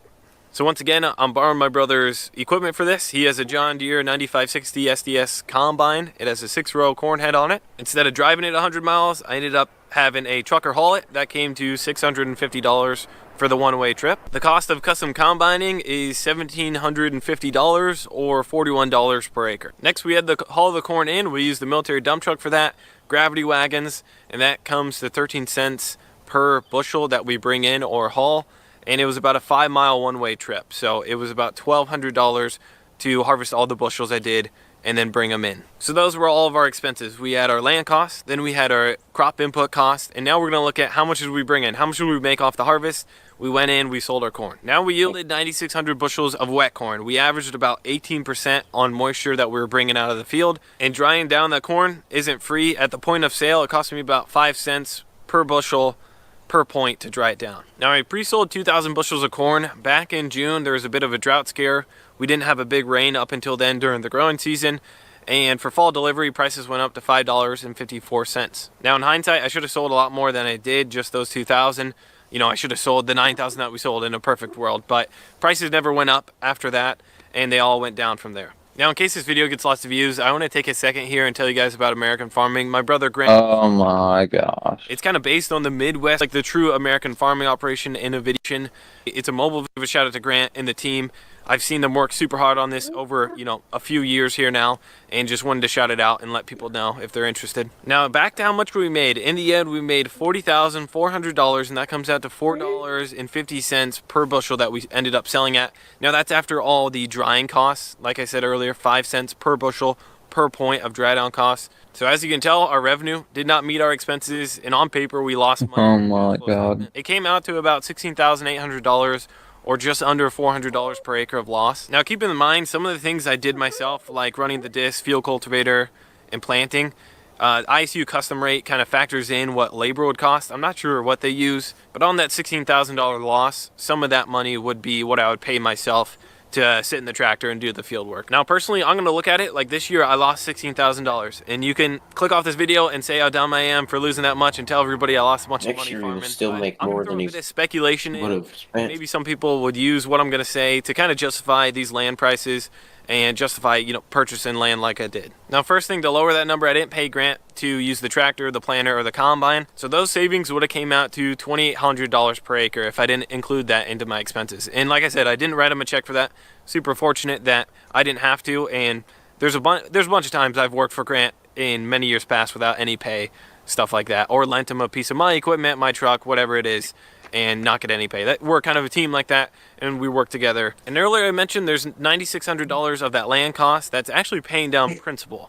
So I like to kind of look at it as a forced savings account, and really that's $9,600 of equity I'm putting into the land. And at some point, it's not liquid at all, I'm not saying it is, but at some point I should be able to get that money back unless land prices totally collapse and I can't sell it for anything. So minusing off those two, the $16,000 kind of goes down pretty quick and things are looking a bit better. Now something that's pure speculation is land price appreciation. So earlier I said from 2021, the Iowa Land Survey went up 17%. Just for fun, let's take my purchase price of $396,000, add 17% increase. Let's act like it did it again this year. And that would turn out to $460,000 or $67,000 increase year over year from land price appreciation. And that's not liquid, That's all on paper. But what I want to find out is like what kind of year-over-year number we can use. That's sure, it's all speculation, but it's fairly conservative. Over the past 50 years, since 1973, Iowa land prices have went up 6% year-over-year.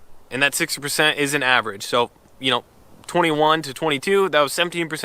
And maybe back in the 80s, it went down 10% one year, 8% one year. So on average, past 50 years, it's went up 6%. And let's cut that into a third. So I'm going to use 2% for this. So let's conservatively say my land went up 2% this year. That would be $7,900 increase, which is starting to bring that $16,000 loss down even lower. And let's just say we use 6%. Well, that's $23,000 a year. Again, I'm not using that, but I mean, that's what it's done the past 50 years, which is kind of interesting just to think about. And again, it's all illiquid.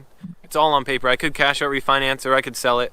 But, you know, maybe for the next 3 years, land goes down 5% year over year. And I'm in a crunch. I need to sell land. Oh, I lost 15%. But when you kind of factor that in, you can kind of start to justify, you know, buying land. And maybe that's why land prices are so high. Just people get used to the number going up. And people keep buying, low interest rates. I don't know, I'm just saying. So now after the savings from borrowing my brother's tractor and combine, then let's factor in the principal payment and then also the 2% land appreciation. Now it looks like on paper we actually made some money. You could say this year we made $3,400. I'm not going to, I'm just saying maybe some people do. People look at numbers in all different ways. That's kind of one thing I've discovered when you open up an Excel spreadsheet, track all your stuff. It's probably, it's really good to do it, but don't base your decision fully off that. Now, realistically, money out of my pocket was really closer to $14,000 because, again, I didn't pay my brother for borrowing his equipment, but I like to be more conservative, and we'll stick with the negative $16,000. Now, one thing I'm going to talk about is if I ever got like an operating loan, stuff your payments is for that year, and so he's I want to throw another wrench in the video below and look at how much this YouTube channel made. What the fuck was that ugly ass nigga? Off the corn, and then this in much more like more in depth. Cole the Corn Star. I'll link his video below. Cole the Corn Star. Kill him.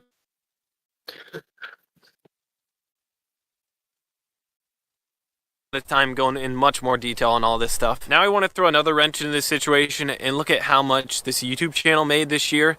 And specifically, like, let's combine that with the revenue off the corn and then how much this YouTube channel made off specifically farming videos on this land. And the whole reason I made this YouTube channel wasn't actually to make any money. It was kind of for the fun of it, document some stuff, look back on, and I actually didn't put any ads on my videos at first. I calculated a while back, I missed out on like $1,000 to $2,000. Now there's a bunch of ways to make money off YouTube, but we're gonna specifically keep it really simple and just look at AdSense, how much I'm making off per video, Google AdSense. Now the highest view video was 760,000 views, and that made $2,600. And that comes out to $3.53 per 1,000 views. So that's how much revenue I got per 1,000 views, or RPM for short. And a video that got 660,000 views made $3,600 or $5. Yeah, I mean, he's made his money per 1,000 views. And where not all YouTube videos make the same amount of money, also you have different YouTube. This video specifically, he probably made a shit ton. Video games God, he's got 7 million. Solely about like real estate or finance. This is probably his most viewed video ever. Is going to make quite a bit more per 1,000 views. I don't think there's any ads on it though.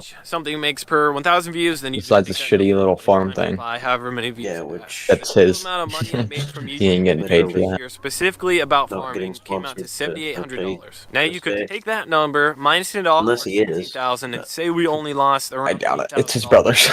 Or if we add that YouTube money plus our principal payment plus the savings we got from using Grant's equipment, and then the land appreciation. I gotta go piss, and I gotta go throw a corn cob in the microwave, and then you go. All that's just speculation, like the appreciation stuff like that. I'm not gonna look at it that way. I'm just saying you could. And the total amount of money this channel made this year comes to about $14,000. That's pretty crazy to see that we made that much money off this channel so far. Super appreciate all the people that watch the videos. That wasn't my goal at the beginning of this year, and nowhere did I factor that into my projections for this year. I actually, like I said, I missed out on, I think around $2,000 because I didn't have ads on my videos. So that kind of gives you an idea, once you look at how many views are on some of these videos, how much you could make if you were to start your own YouTube channel. I always kind of tell friends and family, there's a million ways to make money online. It's a good opportunity. It's honestly a really good side hustle for somebody that's looking to, maybe you have a 9 to 5 and you know, you have a couple hours late at night that you're looking to do something to start something. YouTube isn't, there's a million different ways. YouTube's just one way, but maybe you're really passionate about one certain niche or topic. Anyway, I just wanted to share those numbers, and maybe you guys think those aren't worth the time I put into the videos. They actually take quite a bit of time to edit them and stuff, but maybe you guys think, holy cow, $14,000 off making these stupid YouTube videos. That's awesome. I should start it. So anyway, just thought I'd be transparent with those numbers, and yeah, comment below. Let me know if you have any thoughts or different ways of looking at things or things I should do. He made 15K in total Now, last just year off was- YouTube this year. Or that year, whatever. First year farming from scratch. I bought 50 acres, an old tractor, and planted my first crop. This year we'll be planting beans as well as... Go ahead and pause it and watch something else. I gotta go shit. Shoot yourself. I'm watching this right here. Morning, dogs. You excited? 9570 RT. Ain't this good with me?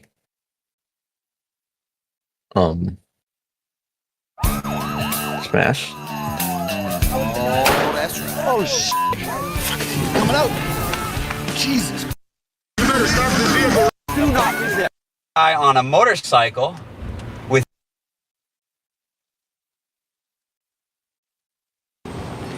Make sure we don't get fucked up.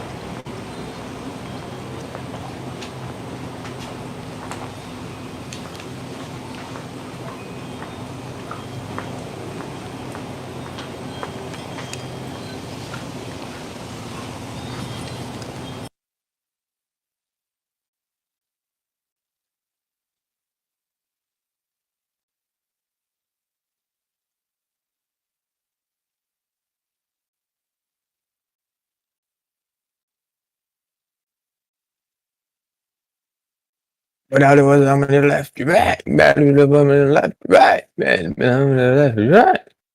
My left, my home.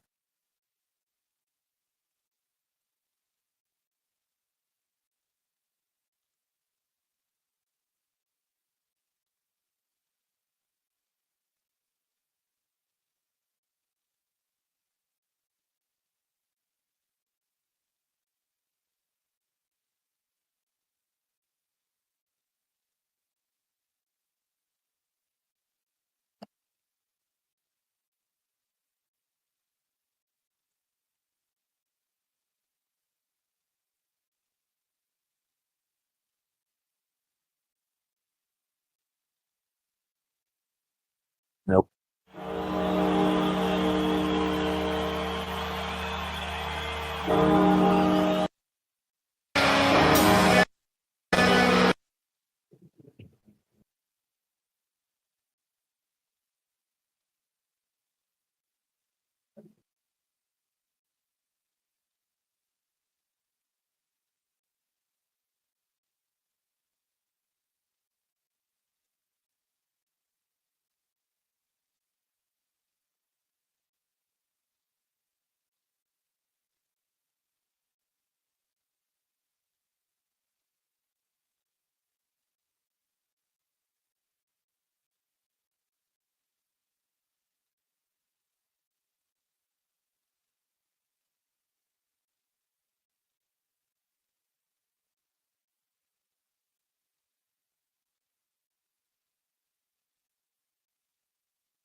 From the heartland of America, one man's vision plowed new paths for farmers.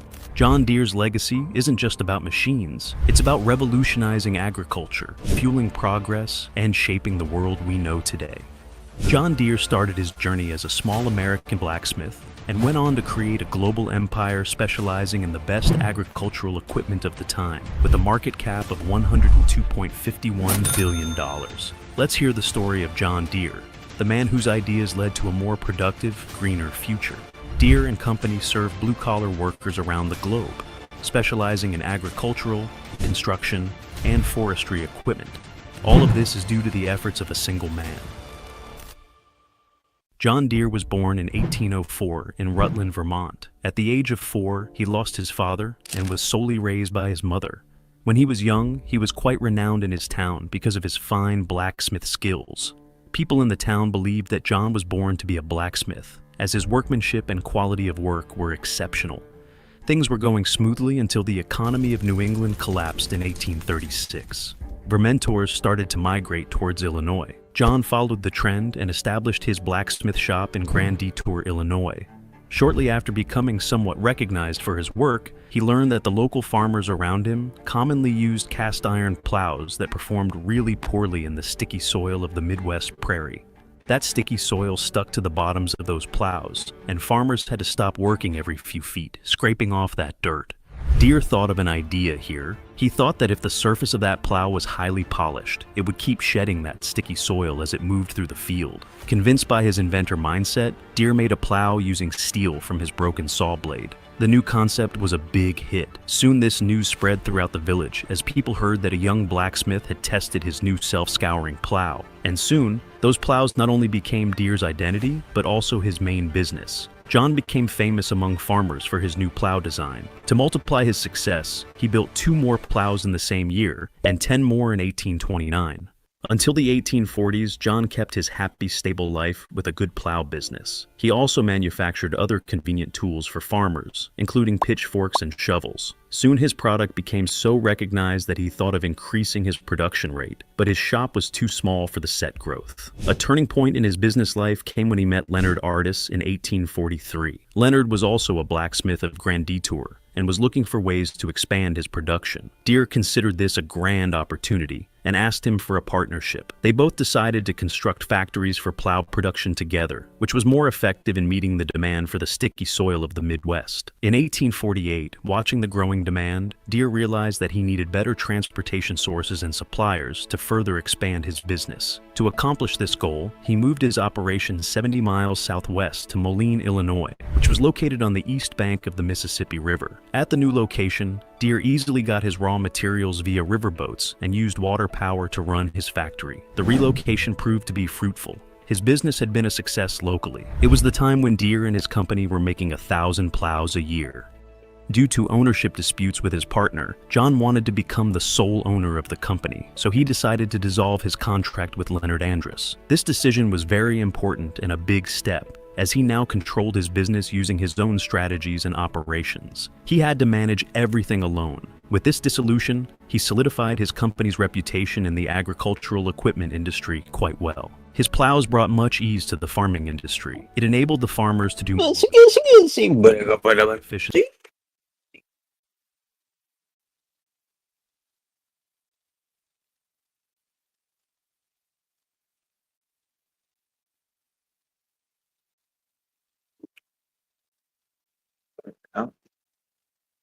Ford has built some of the most legendary truck engines in automotive history, but they've also produced some absolute disasters. From bulletproof workhorses like the 7.3 Power Stroke to complete failures like the 6.0L diesel that cost owners thousands in repairs, we're breaking down 18 of the worst and the best Ford engines ever made. Let's start with 8 least reliable engines ever put in a truck. Number 8, 2.7-liter EcoBoost V6. Launched in 2015, Ford's 2.7-liter EcoBoost promised strong performance but often fell short on reliability. Excessive oil consumption was a major complaint, especially in engines built from April 2016 to January 2017, due to defective valve guides letting oil burn off. Early models, 2015 to 2017, also had plastic oil pans sealed with adhesive, which frequently leaked. To make matters worse, turbocharger failures were common. sometimes before 50,000 miles. In severe cases, owners faced full engine replacements shortly after purchase. Despite updates in later years, these early issues left many owners frustrated, damaging the engine's reputation and falling short of Ford's built tough promise. Number 7, 1.0-liter EcoBoost. Ford's 1.0-liter EcoBoost, a turbocharged cylinder introduced for better fuel economy, quickly earned a reputation for poor reliability. Its biggest flaw was the wet timing belt, which deteriorates in oil, clogs the oil pump, and can lead to complete engine failure. Direct injection also caused carbon buildup, misfires, and reduced airflow. On top of that, common issues like coolant leaks, overheating, and head gasket failures, sometimes causing engine fires, plagued models like the EcoSport, Focus, C-Max, and Fiesta. Despite early praise, the 1.0-liter EcoBoost became notorious for high maintenance costs and serious failures, leaving many owners frustrated with what was supposed to be an efficient, budget-friendly engine. Number 6, 3.8-liter SX V6 engine. Ford's 3.8-liter SX V6 was essentially a stretched version of the earlier SX V4, and it inherited many of its flaws. Originally conceived as a diesel, the engine was converted to gasoline during development, making it unnecessarily heavy and awkward for its applications. While the supercharged versions used in models like the Thunderbird Super Coupe could put out around 230 horsepower, the naturally aspirated version struggled with output, producing around 193 horsepower. But like its four-cylinder sibling, its greatest weakness was head gasket failures, often occurring before 150,000 miles. Repairing blown gaskets typically required overhauling most of the engine internals, making this a costly and frustrating engine for owners. If you're enjoying this content, don't forget to hit that like button and subscribe. Number 5, V4 SX engine. During the 1960s and 1970s, Ford introduced the SX V4 engine, offered in displacements of 1.7 and 2.0 liters, producing modest horsepower between 73 and 92 and torque figures from 100 to 122 pound-feet. This engine was used in models like the Ford Corsair, Granada, and Zephyr. While the vehicles it powered were relatively popular, the SX engine itself was severely underwhelming. It was underpowered and sluggish, contributing to slow sales for models like the Corsair. Even worse, this engine was notorious for its gasket failures. Engines often suffered blown gaskets before reaching 150,000 miles, leaving owners with hefty repair costs for what was already a subpar engine. Number 4, 5.4-liter Triton V8 engine. Oh, yeah. The V8 family included the 5.4-liter Triton, which initially showed promise, but turned out to be a disappointment for many truck owners. Although it delivered respectable horsepower, ranging from 295 to 390 depending on the model year, the reliability issues overshadowed its performance. Drivers regularly reported problems with timing chains, spark plugs blowing out of cylinder heads, engine misfires, ignition coil failures, and persistent vibrations. Some years were particularly bad. 2007 and 2008 F-150 models were plagued with engine knocking, broken spark plugs, and worn-out cam phasers. Several owners faced full engine replacements, making this Triton V8 a costly engine to maintain. Number 3, 4.6 liters 3V Triton. Like the 5.4-liter but with less power, the 4.6-liter 3V made roughly the same horsepower as the 5.4-liter unit, but significantly less torque. And it also suffered from some of the same issues reported with the 5.4-liter. Cam phaser issues are well known with these engines. They also had the same spark plug blowout problem as the 5.4-liter. There are better Ford engines out there. Number 2, Super Duty 6.0-liter Power Stroke V8 engine. The early 2000s Ford Super Duty pickups looked great on the outside, but the 6.0-liter Power Stroke diesel engine lurking under the hood has gained a reputation as one of Ford's biggest blunders. While the truck itself was tough and powerful, the engine was riddled with problems that left owners emptying their wallets at the repair shop. Common headaches included failed head gaskets, recurring injector failures, and malfunctioning turbochargers. The exhaust gas recirculation (EGR) system was particularly troublesome, often causing overheating and mechanical breakdowns. To make matters worse, major repairs often required removing the entire cab just to access the engine. This led to eye-watering labor costs.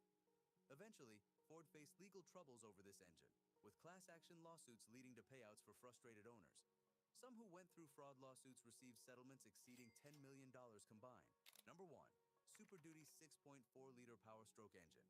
You'd think Ford would have learned from the 6.0-liter disaster, but the 6.4-liter Power Stroke wasn't much better. from 2008 to 2010, it offered more power on paper but came with major reliability issues. It diluted engine oil quickly, often turning it into chocolate milk before 10,000 miles. Radiator leaks, failed EGR coolers, constant steam from the tailpipe, and clogged DPFs led to stalling or limp mode. Even the dual turbos were fragile. Cracked pistons, broken rings, leaky EGRs, and faulty up pipes were common headaches. With repair bills often reaching thousands, the 6.4-liter made mechanics rich and left owners broke, cementing its place as one of Ford's worst engines. If you're enjoying this content, don't forget to hit that like button and subscribe. Picking the best Ford truck engines is easy. The hard part is narrowing it down to just 10. Ford has used plenty of great engines over the years. Number 10, 390 FEV8.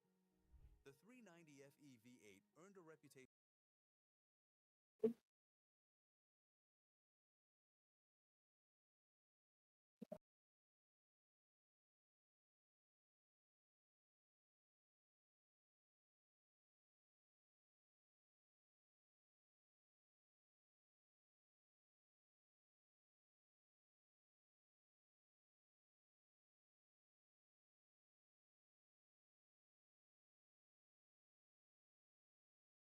for its rock-solid bottom end and strong low-end torque. Introduced to the F-Series lineup in 1967, it remained a favorite through the 1970s, widely appreciated by truck owners. While its factory output was respectable, the 390's real strength was its versatility, easily adaptable for everything from heavy-duty work trucks to high-performance racing builds. Number 9, 3.5-liter EcoBoost V6 engine. Despite its early flaws, the 3.5-liter EcoBoost V6 has proven to be one of Ford's most reliable V6 engines when properly maintained. Introduced in 2009, this twin-turbocharged engine delivers between 375 and 660 horsepower and 470 to 550 pound-feet of torque. While the 5.0-liter Coyote V8 has its loyal fans, the EcoBoost strikes an impressive balance of power, efficiency, and long-term dependability. Many owners report well over 150,000 miles without major issues, provided routine maintenance is followed. Today, the 3.5-liter EcoBoost V6 stands out on the used market for both work and daily driving, offering strong performance and lasting durability for those willing to care for it. Number 8, Ford 5.0-liter, 302 cubic inch displacement. Electronic fuel injection, high-output V8 engine. After the muscle car era faded in the 70s, American automakers turned to low compression, under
Garson.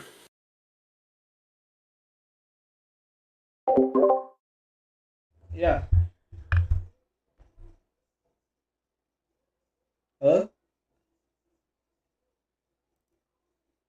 Hello? Hello?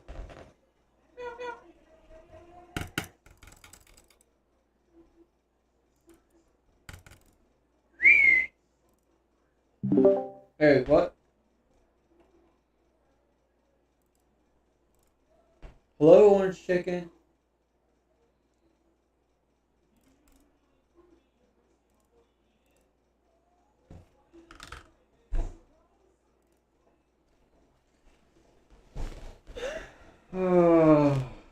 Where's Skylar?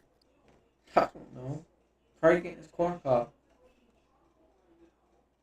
He just recently paused his thing. What? He just recently paused his video, so probably where he's at, getting a corn cob. Wait, what are you guys doing now?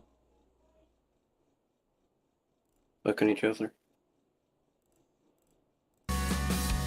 I accidentally got Farming Simulator 25 on it. I don't know if it's good. What the fuck you mean you accidentally got Farming Simulator? 2025? How'd you accidentally get it? I don't know. Free on Game Pass. No shit from that.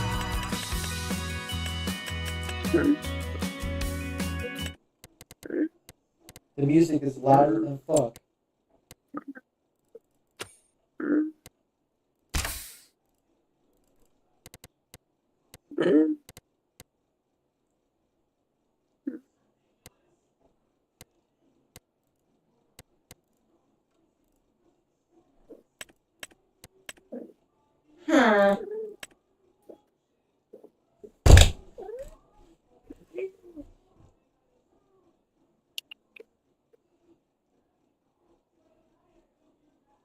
I watched that whole video on mute.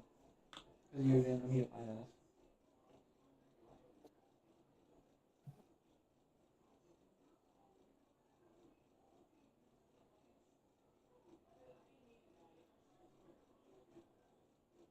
Yeah, we gotta have fun.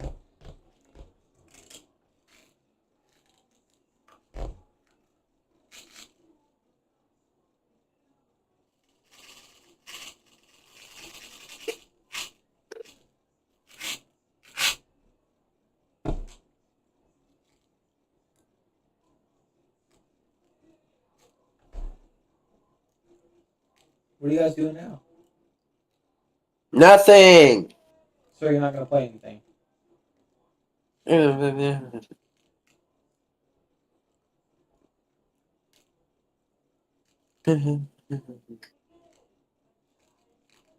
know Scott's profile? He took it off my picture I took.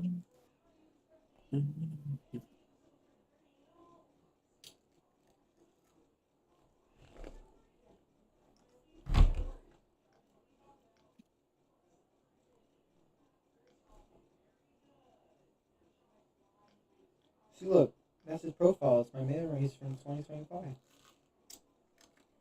Took it. I don't care, nigger. He's a stiller. Yeah, what's retarded? Your point? That he took it? And? You mad? You're jealous? Yeah. What do you want me to say, fat bastard? Get a job. Good job. You don't even have a job. Besides not helping you guys. Yeah,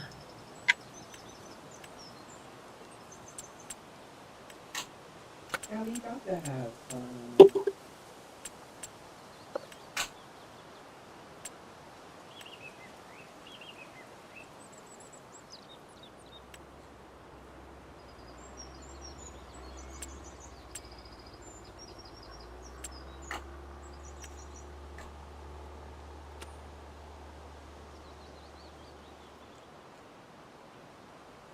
Go ahead and watch my screen.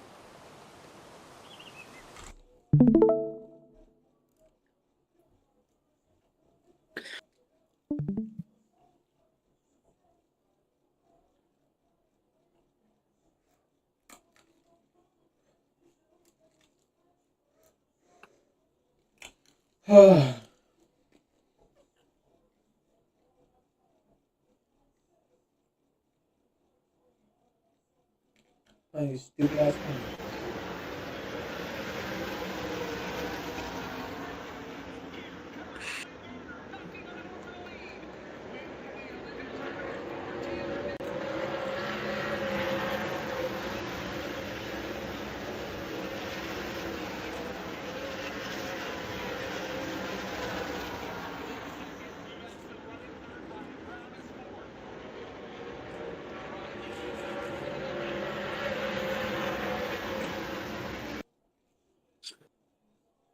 And it just crashed.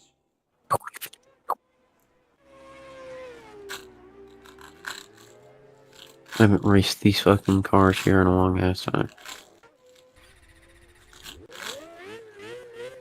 No.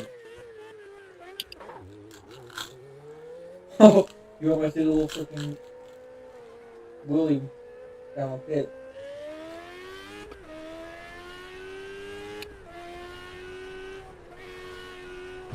Oh! Another line. You just started and the oil tank's already at 107. Just set the fastest lap. 12.854. Car 09. Just set the fastest lap. 12.629. Slow car ahead. Slow car ahead. Go high. Get it on.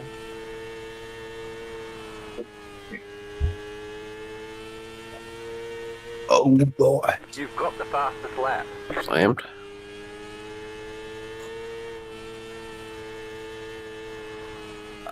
Oh, did they? Oh, didn't they? You just set the fastest lap.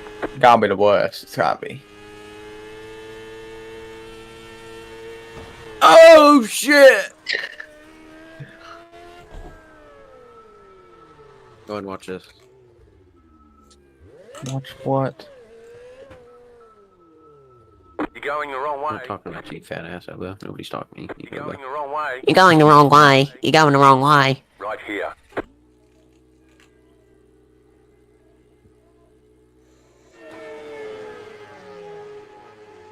Oh my god. Oh! That's real country right there.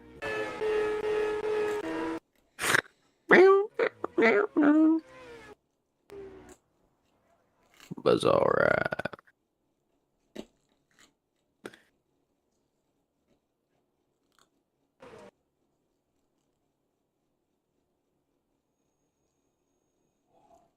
Let's get a close up on this. Buzzer. Oh yeah, you see that wheelie? You won't yeah. understand. Until you hit the fucking side of the...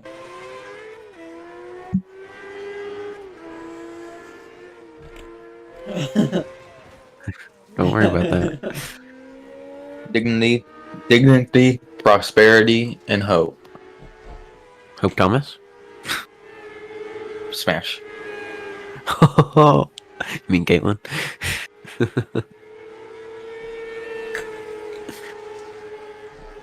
Right, I hate how slow these pieces of shit are.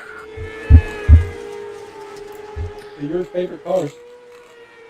My favorite Oh my cars. god. I don't like micros, they're gay. I just want to race though. The other day. Not here. Where?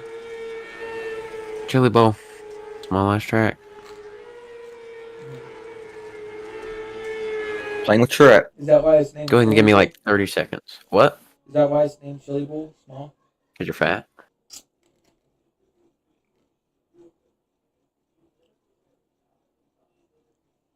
Oh, all 4 out of that game. Yep, there it is. It's right here.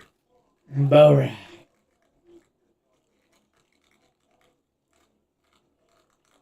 Oh yeah. True country. You're just not gonna race there. I'm just not country. Do you even know who you're talking to? Have you ever been to Chili Bowl? Nope. Want to though.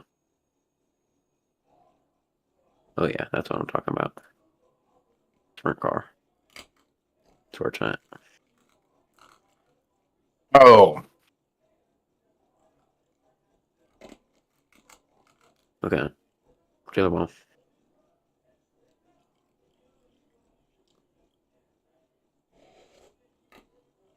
Slammed. Looks like something you call Chili Bowl. Looks like you're a fat bastard. That's what you really are. Of course you want to go to a food place. Oh yeah, a food place. Do they make chili there? Maybe. Act like I'm supposed to know. Yeah. Like I've been there or something.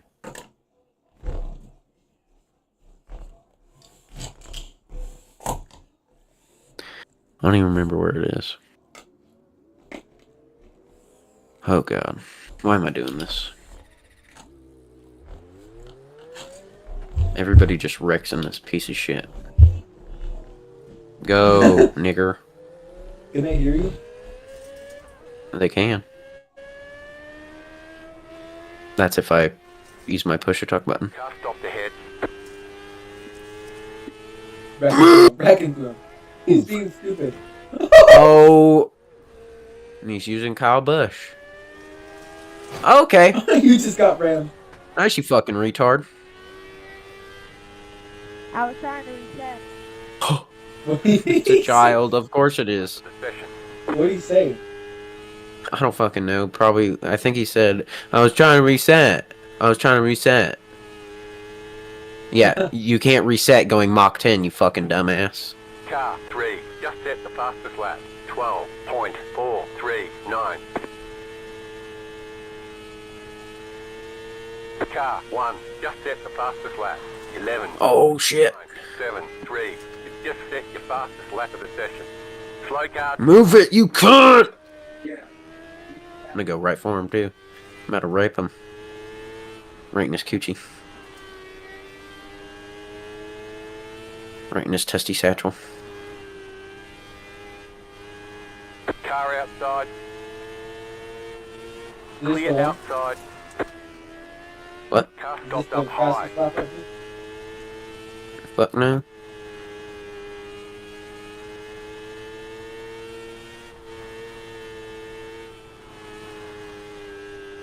You gotta This might be. efficiency these things.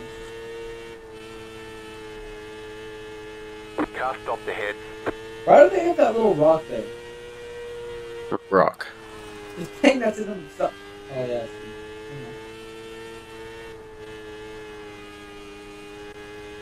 Alright, mate. That's good of you. Oh, not the Australians. Practice is over. Head on in.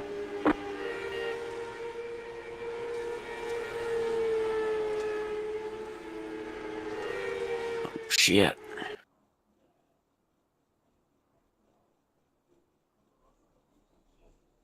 I don't even know if I want to qualify good.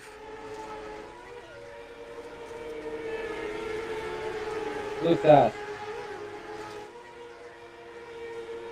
Oh, he edges the rock. Is this guy? He's cheating, ain't he? Thought he was switching gears. How did he not hit the rock? Did he go? It's a fucking tire, dipshit. How did he not hit the tire?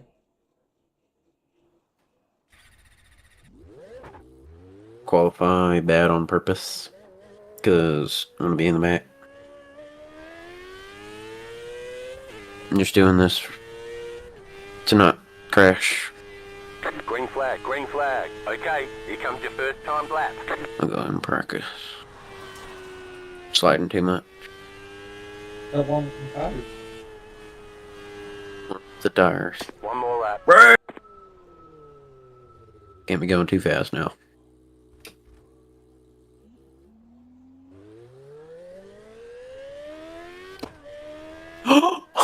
And I still gained 2 positions from that. I literally stopped there for 3 seconds. So it's the blue, definitely the blue, the little midget.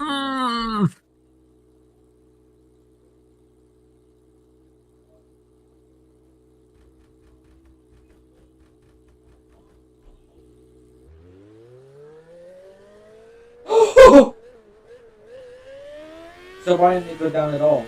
There's the flag. It's over. What do you mean why didn't it go down at all? What placement are you in? Oh, you're in. That's not a faster lap.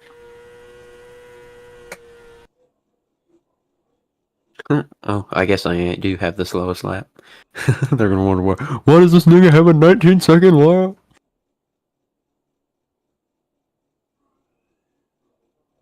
Thank God. People couldn't go faster than that. They might need to just fucking find a new hobby. This guy needs to find a job.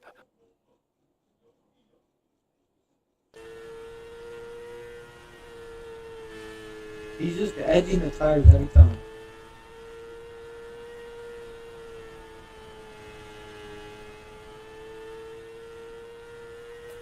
Is he good? I can't tell. Is he good? He got the fastest lap time. Dumbass.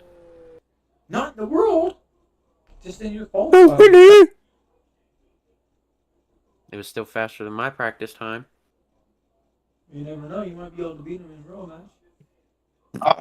So now I see why you're a sleep-ass baby. Huh? It's all making sense. This is why I'm a fat ass baby. Yep. Fuck are you talking about? YN. Line up on the inside. Pit road is closed. We've put in plenty of I'm just pulling the Skylar.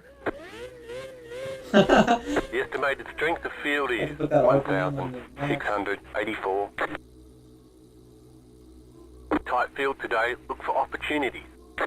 Dude, if you like rev anything in BeamNG like just a little bit, it's like your engine's fucking dying from over revving. I know. That's how it works. Obviously not with your truck. Should have exploded by now. It's a diesel, so. Oh yeah. Oh, so he's the wannabe Graham. That's why you have spark plugs. Nope. Bro gas nigga. If you don't even know what a glow plug is. Why are they? Oh, you just kept. You ever hit one of those?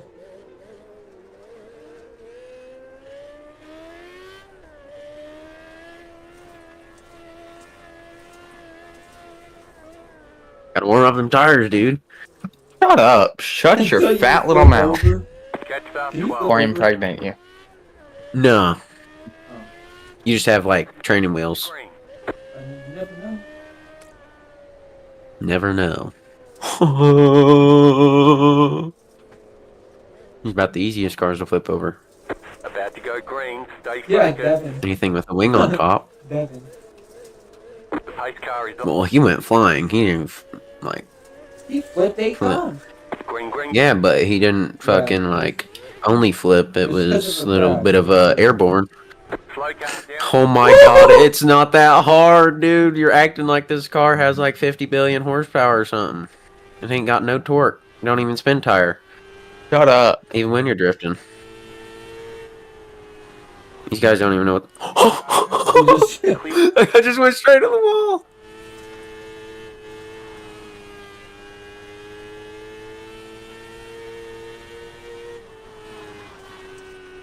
Oh, you spent dirt. Oh, John, really?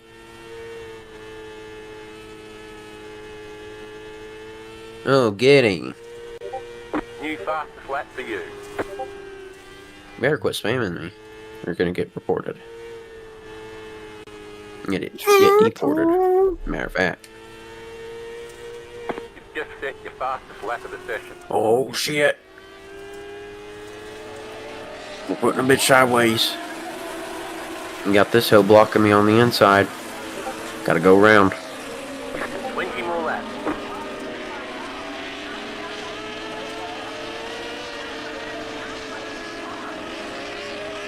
What is that little green car? 12.122.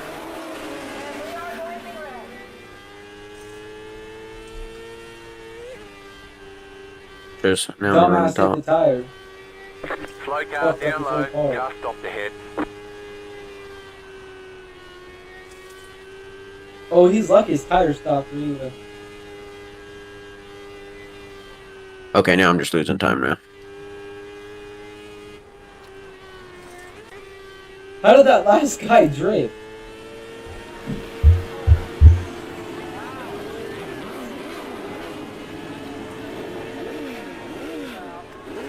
The track's really gonna slicken off, so these niggers aren't gonna slow down. You can already see the line going in the dirt. Slow car down low. Car stopped down low. That was your fastest lap of the session. Slow car. Better quit it, you fat bastard. Oh my god, 30 notifications, kill yourself. Slow car down low. Slow car ahead. Car stopped ahead. Go low. Oh my god, these fat bastards don't know how to drive in a straight line, and I'm scared to go even close to them. 12.136. Oh my god, where's he going? Slider. Car outside. Outside, clear. I couldn't do a slider because he's fat as shit. He needs to get a job. That's what he needs to do.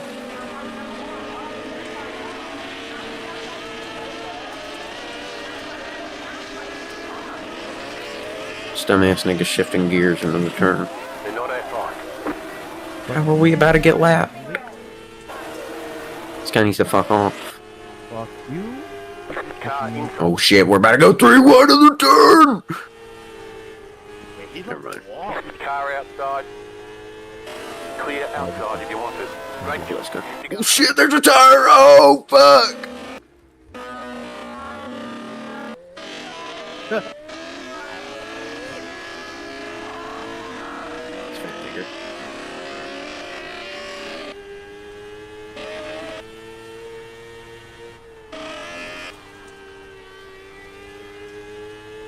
Four cars ahead and you got fucking shit. The leader is running 12.147. How's this nigga going 3/10 faster than me? That don't even make no sense. This is the motherfucker that spun. Keep high. Clear. Outside. Clear outside if you want it. Okay. Inside. Fucking dumbass.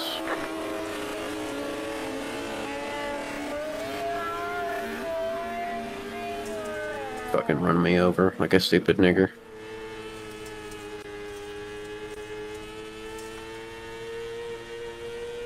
You got 5 laps to go. We can move up. No, the fuck we can't. We got some dumbass who don't know how to run a line and I can't fucking pass him. So I hit a fucking tire.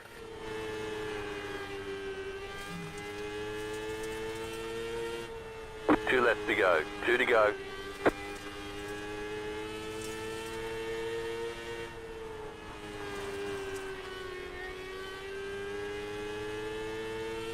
How the hell is this nigga going? Flipping. You just got the white flag. What? That means 1 more lap to go. What? Leader is Watching running Devin flip this many times is kinda... 12.149. You're gaining on the You car hit a in damn front. tire, The just gap get is it all. 3.7 seconds. I don't know how that dumbass flipped like that, dude. I have never even flipped like that in this game. Alright, there's the checkered flag. I guess it's... Devin's just shit. You did really well. He's fat. He was too short to see over the wheel.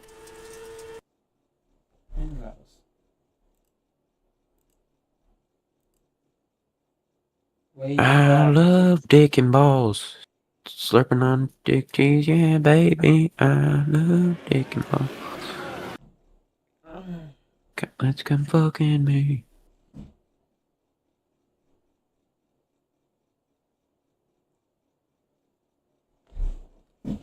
Oh!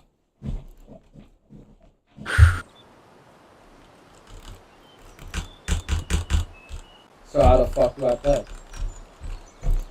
How do you play? Oh my god. You're just gonna fucking spam me with Devin crashing. Act like I haven't